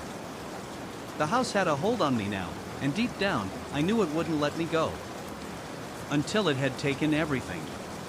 The constant barking, the commands, the ever-present shadow of my dog. It was like I had become trapped in a living nightmare, where the boundaries between the past and present blurred with each passing second. I found myself standing at the threshold of the spare bedroom, again, staring at that damn toy. I knew I couldn't ignore it anymore, no matter how much I wished I could. The air felt thick, as though the very walls were pressing in on me, suffocating me with the weight of memories and a presence that refused to let go. I reached down, hands trembling as I picked up the plush duck once more. The coldness of it shocked me, almost as if it had been waiting for me to touch it, as if it needed me to acknowledge it. The next night, things escalated further. I woke up to the sound of claws scraping against the floor, slow and deliberate. The barking came again, louder now, resonating from the walls themselves. I wasn't imagining it. I wasn't dreaming. The sound seemed to come from everywhere and nowhere at once. It was as if my house was breathing, alive with an energy I couldn't understand. I rushed down the hallway, my heart pounding in my chest. The lights flickered and went out entirely just as I reached the spare bedroom door. In the dark, I fumbled for the handle, feeling the sweat soak through my clothes. The room was so still, and yet, the air crackled with an electric tension that made my skin prickle. When I opened the door, I saw the toy again. This time, it wasn't on the floor. It was perched on the windowsill, placed with unnatural precision, as though someone or something was watching me. The toy was dry now, the dampness gone. But in its place was something far worse. A small pile of shredded fur and cloth, like it had been torn apart by claws. The smell of wet fur lingered in the air, nauseating and familiar. My throat went dry. I couldn't breathe, couldn't move. The air seemed to thicken with every passing second. Then, out of the corner of my eye, I saw a shadow moving across the floor, slithering between the furniture. It wasn't a normal shadow. It was darker than the rest, more substantial. And as it shifted, I heard the unmistakable sound of paws padding softly against the floor. I whirled around, but there was nothing there. The sound stopped. The house returned to its eerie silence. But I knew something was waiting, something that had never truly left. The presence of my dog, or at least the echo of it, had become something else. Something twisted and hungry, feeding off the routines I once shared with it. That night, I made the decision to leave. I couldn't take it anymore. The barking, the commands, the ever-growing feeling that something was watching me, it was too much. I packed a small bag, throwing in just the essentials. And with trembling hands, I grabbed the last thing I needed to do: turn off the frequency recorder. As I reached to turn it off, a final command echoed through the speakers, clear as day. Come. My heart stopped. I couldn't move. And then, I heard it. Soft paw steps approaching from the dark hallway. The house had quieted. But the air still carried the remnants of a presence faint, yet unmistakable. I could no longer tell whether the whispers were real or figments of my imagination, but the sensation never truly left. Even now, years later, I sometimes find myself standing at the threshold of the spare bedroom, staring at the empty space, wondering if something unseen is waiting for me to return. I can't erase the feeling that the house and I shared a moment of understanding, a strange, silent pact. Whether it was my dog's spirit or something else entirely that reached out, I still don't know. But there are nights when I sit on the couch, clutching the toy, and listen for any sound. Every creak of the floorboards, every flicker of the lights, brings a flutter of hope and terror all at once. I've kept the toy, not as a keepsake, but as a reminder of the boundary I crossed, of the connection that was forged in ways I can't fully comprehend. Sometimes, when I hold it, I wonder if the story is truly over. If the presence that once filled the hallways is content now, or if it still lingers, waiting for me to reach out again. For now, I try to live with the unease, to move forward. Even though I can't shake the feeling that this chapter is far from finished. The past has a way of returning, and the house, with all its hidden doors and mysterious paths, feels like a door left ajar, beckoning me to walk back into its strange, lingering embrace. Perhaps, one day, I'll return. Though whether I'm ready for what lies within is a question I'm too afraid to answer just yet. I stood there, staring at the sink in disbelief. My pulse was a dull roar in my ears, and I felt the cold sweat running down the back of my neck. I wiped my palms on my pants and tried to calm myself. But the strange symbols continued to burn into my mind, their ethereal glow still vivid in my memory. I forced myself back to bed. But the noise, the dripping, seemed to follow me each time I tried to sleep. I felt as though the townhouse itself was waiting, watching. The next few days blurred into one long, sleepless haze, each evening spent with a growing sense of dread. I could feel it in the air, that oppressive presence that seemed to wrap around me tighter as the days went by. The drip of water continued. The symbols, once hidden in the night, began to appear at odd hours. At first, they were faint, almost imperceptible. But over time, they grew bolder. Sometimes they appeared on the windowsills.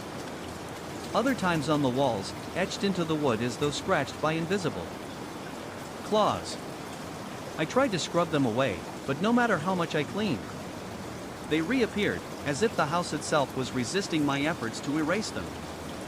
One evening, after returning from work, I found something waiting for me in the bathroom. The sink was dry, but there, in the corner, was an old, weathered book. It wasn't there before. Its pages were yellowed and brittle, bound in cracked leather. On the cover, a symbol that matched the runes appeared, carved into the spine with a precision I couldn't fathom. My hands shook as I picked up the book.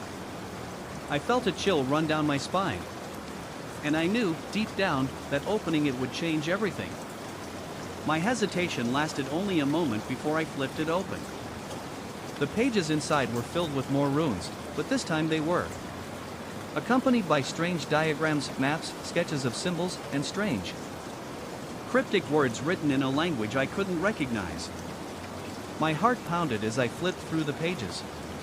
Each one seemed to pull me deeper into the mystery of the house, and the more I read, the more I felt as though I were being drawn into something ancient and dark. The room around me seemed to shift, the shadows growing longer, as if the house itself was responding to the words. I couldn't stop myself. I began reading aloud the incantations written in the book, each word feeling foreign yet strangely familiar. As I spoke, the air grew colder, and the walls creaked as though the house were alive. When I reached the final page, my voice faltered. There, in the last paragraph, was a single phrase that stood out above the rest: when the door is opened, the past will return. I slammed the book shut and backed away, my heart hammering in my chest. The room seemed to close in on me, the walls pressing tighter with every breath. I didn't understand what I had just read, but I knew that something had changed. The house was no longer just a home, it had become a living, breathing entity, and whatever forces were at work in this place were not done with me yet. I didn't sleep that night. Instead, I stayed awake, eyes wide, staring at the door, at the walls, waiting for something to happen. The air was thick with anticipation, and every creak of the house, every whisper of wind through the cracks, made me jump. By morning, the symbols in the bathroom had grown more elaborate, more intricate, as if the house was feeding on my fear. I knew I couldn't stay much longer. The house had changed me. It had marked me, and now I was bound to it. But even as I prepared to leave, I knew it wasn't over. The book was still there, waiting. The runes had not finished their work. And the past, whatever it was just beginning to return. I staggered back, my breath catching in my throat. The mirror was no longer just a surface to reflect my image. It felt like a portal, something between worlds. The runes swirled like dark currents within the fog, pulling my attention, drawing me in. I wiped the mirror again, this time with more force, but the fog only thickened. The markings more defined, as if they were being drawn on the glass itself by an unseen hand. I turned away, panic bubbling up in my chest, and looked around the room, searching for something, anything that would break the suffocating atmosphere. I needed to escape, to leave this house before whatever was happening consumed me. But the house felt like a trap. The air was too still, the walls too close, and the very floor beneath my feet seemed to shift, as though the townhouse itself were a living, breathing entity. That afternoon, the water returned, though this time it wasn't from the faucets. I was walking down the hallway when I noticed something strange pooling at my feet. At first, I thought it was just another plumbing issue. But the water wasn't clear, it was murky, and it shimmered with an iridescent Quality. I crouched down, heart thumping in my chest, and saw it was seeping from beneath the walls, like a slow, deliberate leak. The water was thick, almost gelatinous, and as I touched it, I felt a sharp coldness in my fingertips, as though the liquid was frozen in time, suspended in a moment of dread. The house seemed to groan in response, and the eerie hum of the pipes started up again, louder now, as though something beneath the floorboards was awakening. I scrambled backward, eyes wide in terror. I couldn't keep up with the strange rhythm of the house. I couldn't shake the feeling that I was being lured deeper into its dark heart. My phone buzzed, pulling me out of my spiraling thoughts. It was a message from my friend, the one who had helped identify the runes. "Don't go near the water," he wrote. "Those symbols are not just ancient. They're a warning. They're not meant for us. They're a binding. A door you don't want to open." My stomach lurched.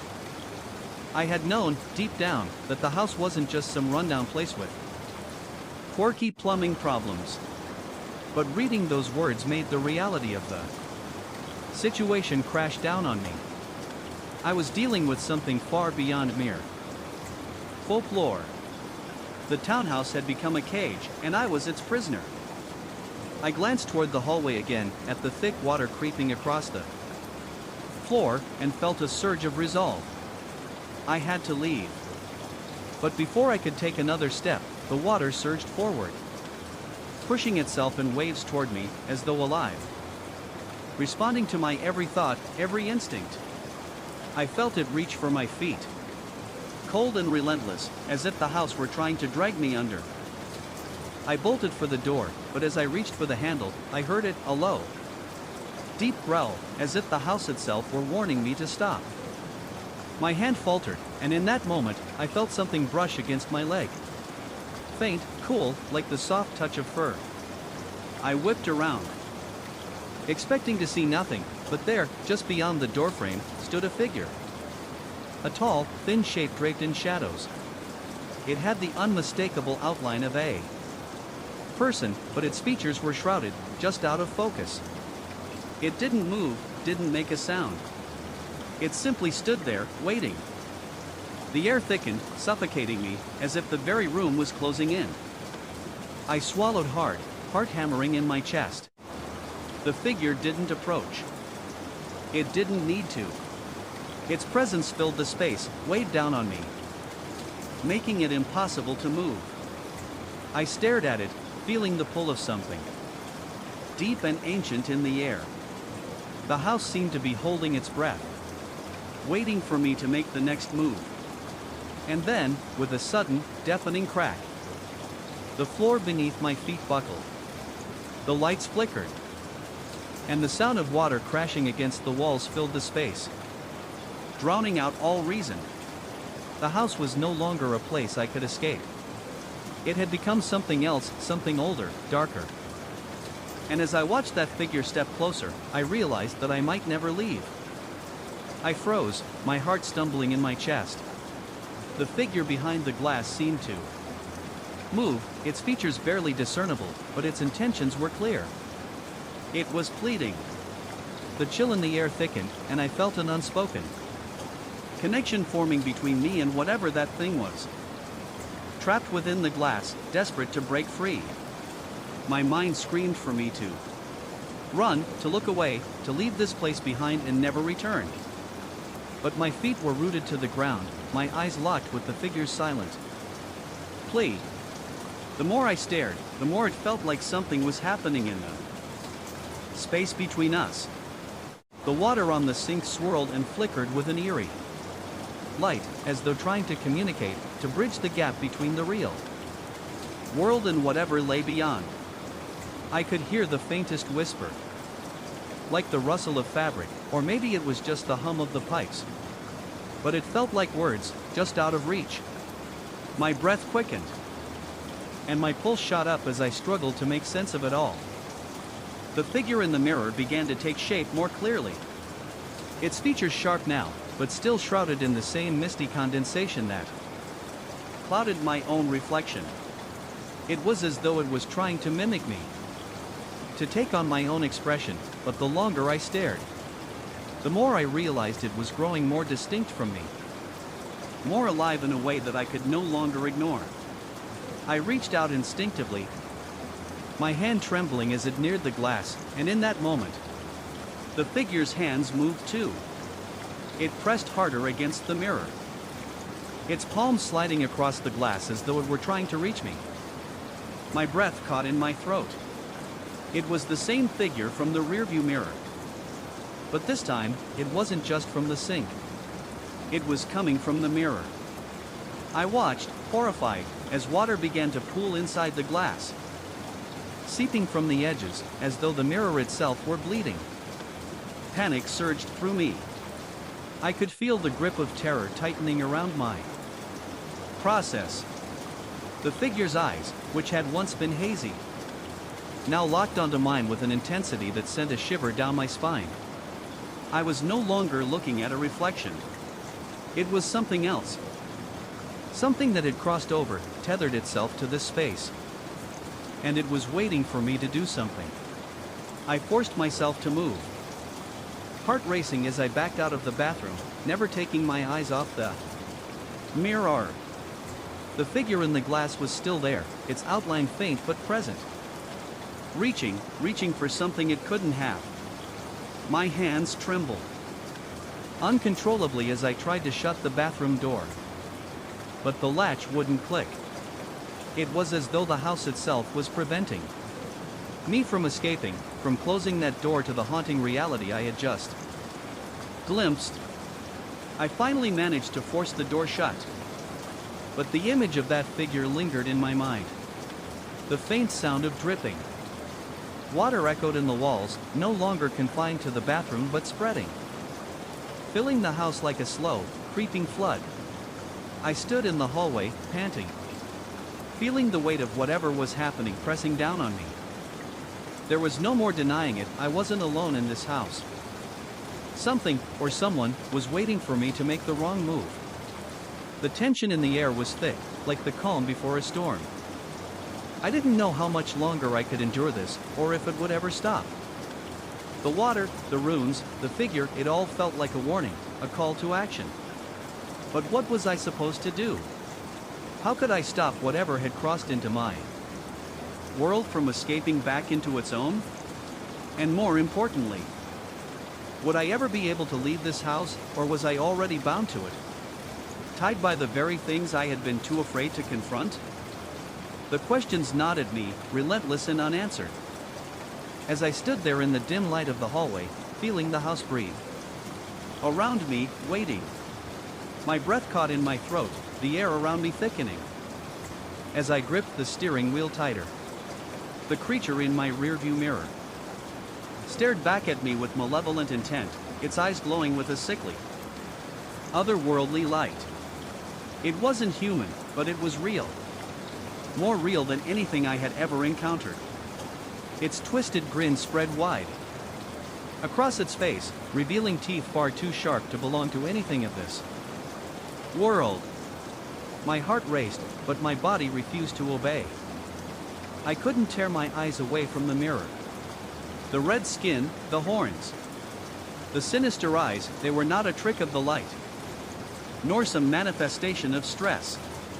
They were as real as the car I was driving. My hands felt clammy, slick with sweat, but I kept staring, paralyzed by the terror that surged through my veins. The creature's grin widened further, and for a fleeting second, it tilted its head, as though sizing me up, studying my every reaction. I wanted to scream, to drive away as fast as possible. But the car remained frozen at the red light. The seconds dragged on like hours, the weight of the creature's gaze pressing down on me. I knew it was no coincidence that I had encountered this thing here, in this forsaken part of town. The creature made no move to attack, but the feeling of impending doom was undeniable. Its presence was suffocating, a tangible force that clawed at the very air around me. I felt as if the very street itself had become a trap, and I was the prey. trapped in an unyielding snare. The light ahead remained red. But the creature didn't seem to care. It wasn't in a hurry. It was waiting for something. With a deep breath, I mustered the courage to look away from the rearview mirror and glance around the car. The road was empty, the buildings dark and silent. No one was around. No one to witness whatever dark force had found its way into my life. But I knew, deep down, that this wasn't some random encounter. I had been led here. The creature wasn't just some random being. It was a manifestation of something far older, far darker. I tried to shift the car into drive, but my hands felt numb. The gear shift slipped through my fingers as if I didn't belong in this world anymore. The seconds continued to stretch, the silence in the car deafening. Finally, I managed to force my foot onto the brake and my hand onto the gear. Shift. The light turned green, but as I pressed the gas pedal, the creature's eyes burned into the back of my skull. The car surged forward, but the fear didn't recede. The creature stayed with me, lingering in the rearview mirror as I sped down the road. Its gaze remained fixed on me, its grin widening with every passing moment. It wasn't just watching, it was waiting. Waiting for me to make a move. Waiting for me to acknowledge its existence. As I drove further down Navajo Boulevard, I realized I couldn't escape the feeling that something had shifted in the world around me. The road no longer felt familiar. The lights seemed to flicker with malicious intent, casting shadows where they shouldn't be. The world outside my car was growing darker, more distorted with every mile I drove. The creature in the mirror hadn't left. It remained, its eyes glowing like twin embers in the darkness. I knew now that this wasn't a chance encounter. It had been following me, watching me, waiting for the right moment to reveal itself. It had been there all along, hidden in the shadows, just out of reach. I felt the air in the car grow colder, the temperature plummeting as the creature's presence grew stronger. My hands shook on the steering wheel, my chest tightening as I tried to control the panic rising inside me. I knew I had to get away, but where could I go? This thing had already found me, and there was no escaping it. The creature's eyes never wavered. It was still perched on the trunk of my car, watching me, its twisted grin stretching wider and wider. I wasn't sure how much longer I could keep driving, how much longer I could outrun the terror that was slowly creeping into my bones. But I knew one thing for certain: the moment I stopped, the moment I let my guard down, the creature would strike. My thoughts raced as I sped through the empty streets, the creature's presence weighing on me like a nightmare made flesh. The road ahead seemed to stretch endlessly, but I couldn't outrun it. It wasn't just following me, it was guiding me, pushing me towards something I wasn't ready to face. I hesitated for a moment, staring at the darkened windows and the flickering neon sign. The silence pressed in on me, suffocating.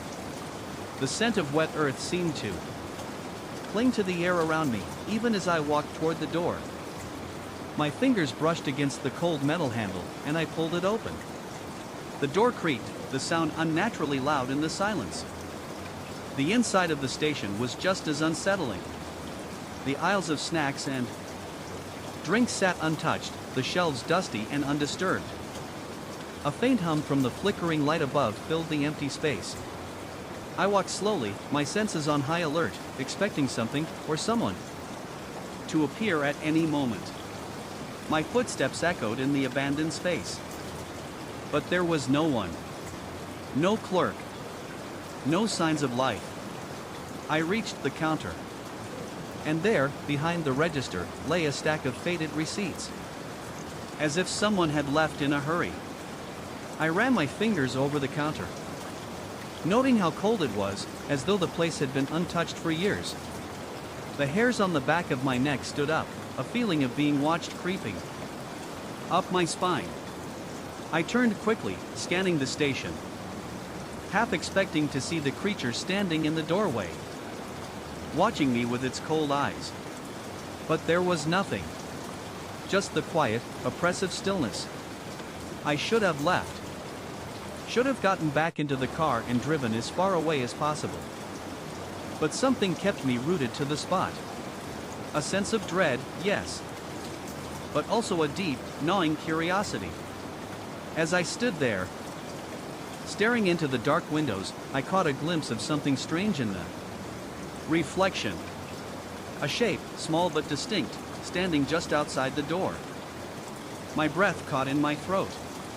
It was the same figure from the rearview mirror, standing still, just at the edge of the moonlight. My pulse quickened, but I couldn't tear my eyes away from the reflection. The creature's form was faint, as though it was only partially present, caught between two worlds. Its head tilted as it stared at me, just as it had done in the mirror. I couldn't breathe, couldn't move. A sick feeling of recognition settled deep in my chest. I knew, without a doubt, that it had been following me, guiding me here.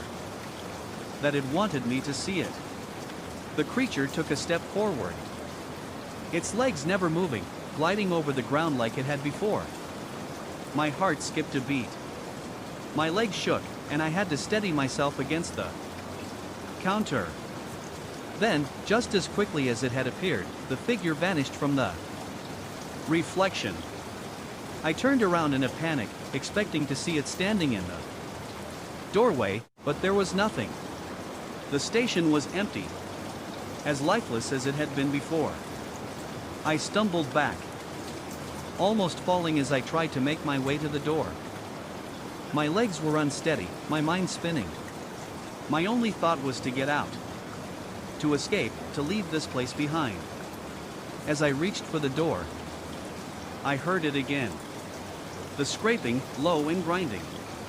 The sound of claws against metal, like something desperately trying to get through. My blood ran cold as I pulled the door open and rushed outside, not daring to look back. I got back into the car, slamming the door shut and locking it. My hands trembled on the steering wheel as I glanced in the rearview mirror. The creature was gone, but the lingering sense of its presence clung to the air around me. I didn't know where I was going or what I would find, but I couldn't stay here. Not with that thing following me. I slammed the accelerator down, the car speeding away. But I knew deep down that wherever I went, it wouldn't be enough. The creature had marked me. And it wasn't done with me yet. My hands tightened around the steering wheel as I pressed down harder on the accelerator, hoping to outrun the feeling of dread that clung to me like a second skin. The road stretched ahead in a blur of darkness, the headlights casting long shadows that seemed to reach toward me, pulling me deeper into the night. The chanting continued, a rhythmic, low hum that seemed to vibrate beneath my skin, like a heartbeat that wasn't mine. Oh! I dared not look in the rearview mirror again. The creature was still there, just beyond the veil of the rearview mirror, watching me with those unblinking eyes. My mouth was dry, the air in the car thick and suffocating. My entire body felt like it was weighted down, every movement sluggish, as though the world itself had grown too heavy for me to bear. I could still feel the hum vibrating through the floorboards, through the metal frame of the car. I couldn't escape it, no matter how fast I drove.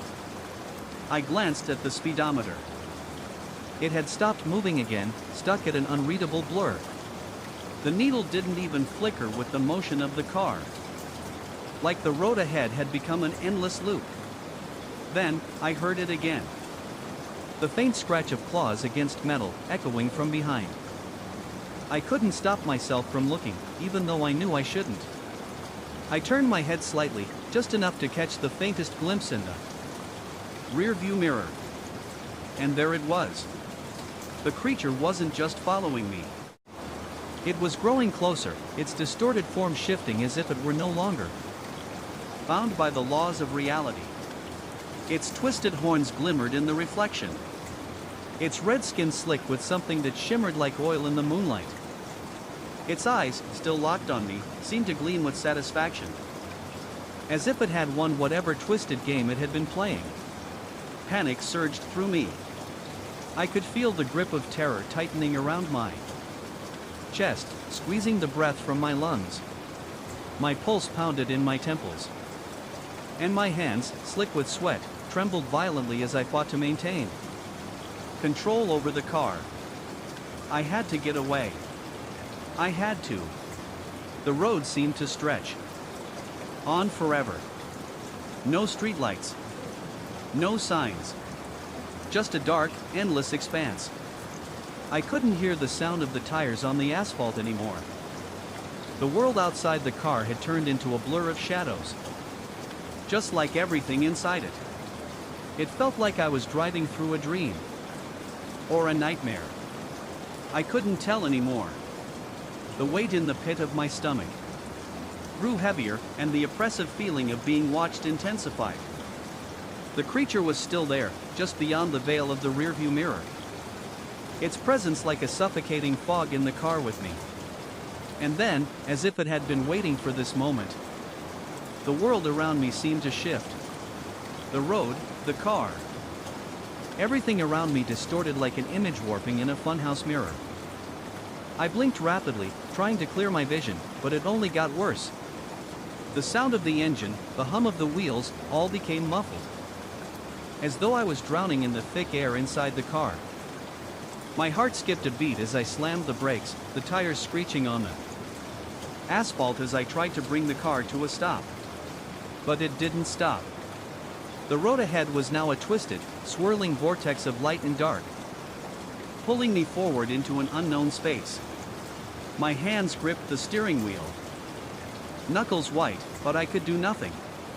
I was no longer driving. I was being driven.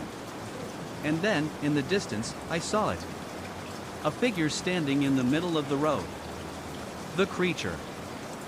Its dark eyes glinted in the headlights as it turned to face me.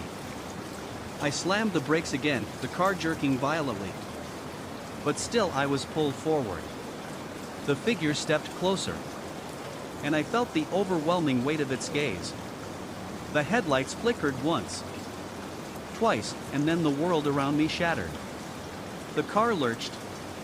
The wheels grinding against the road, and the creature was upon me.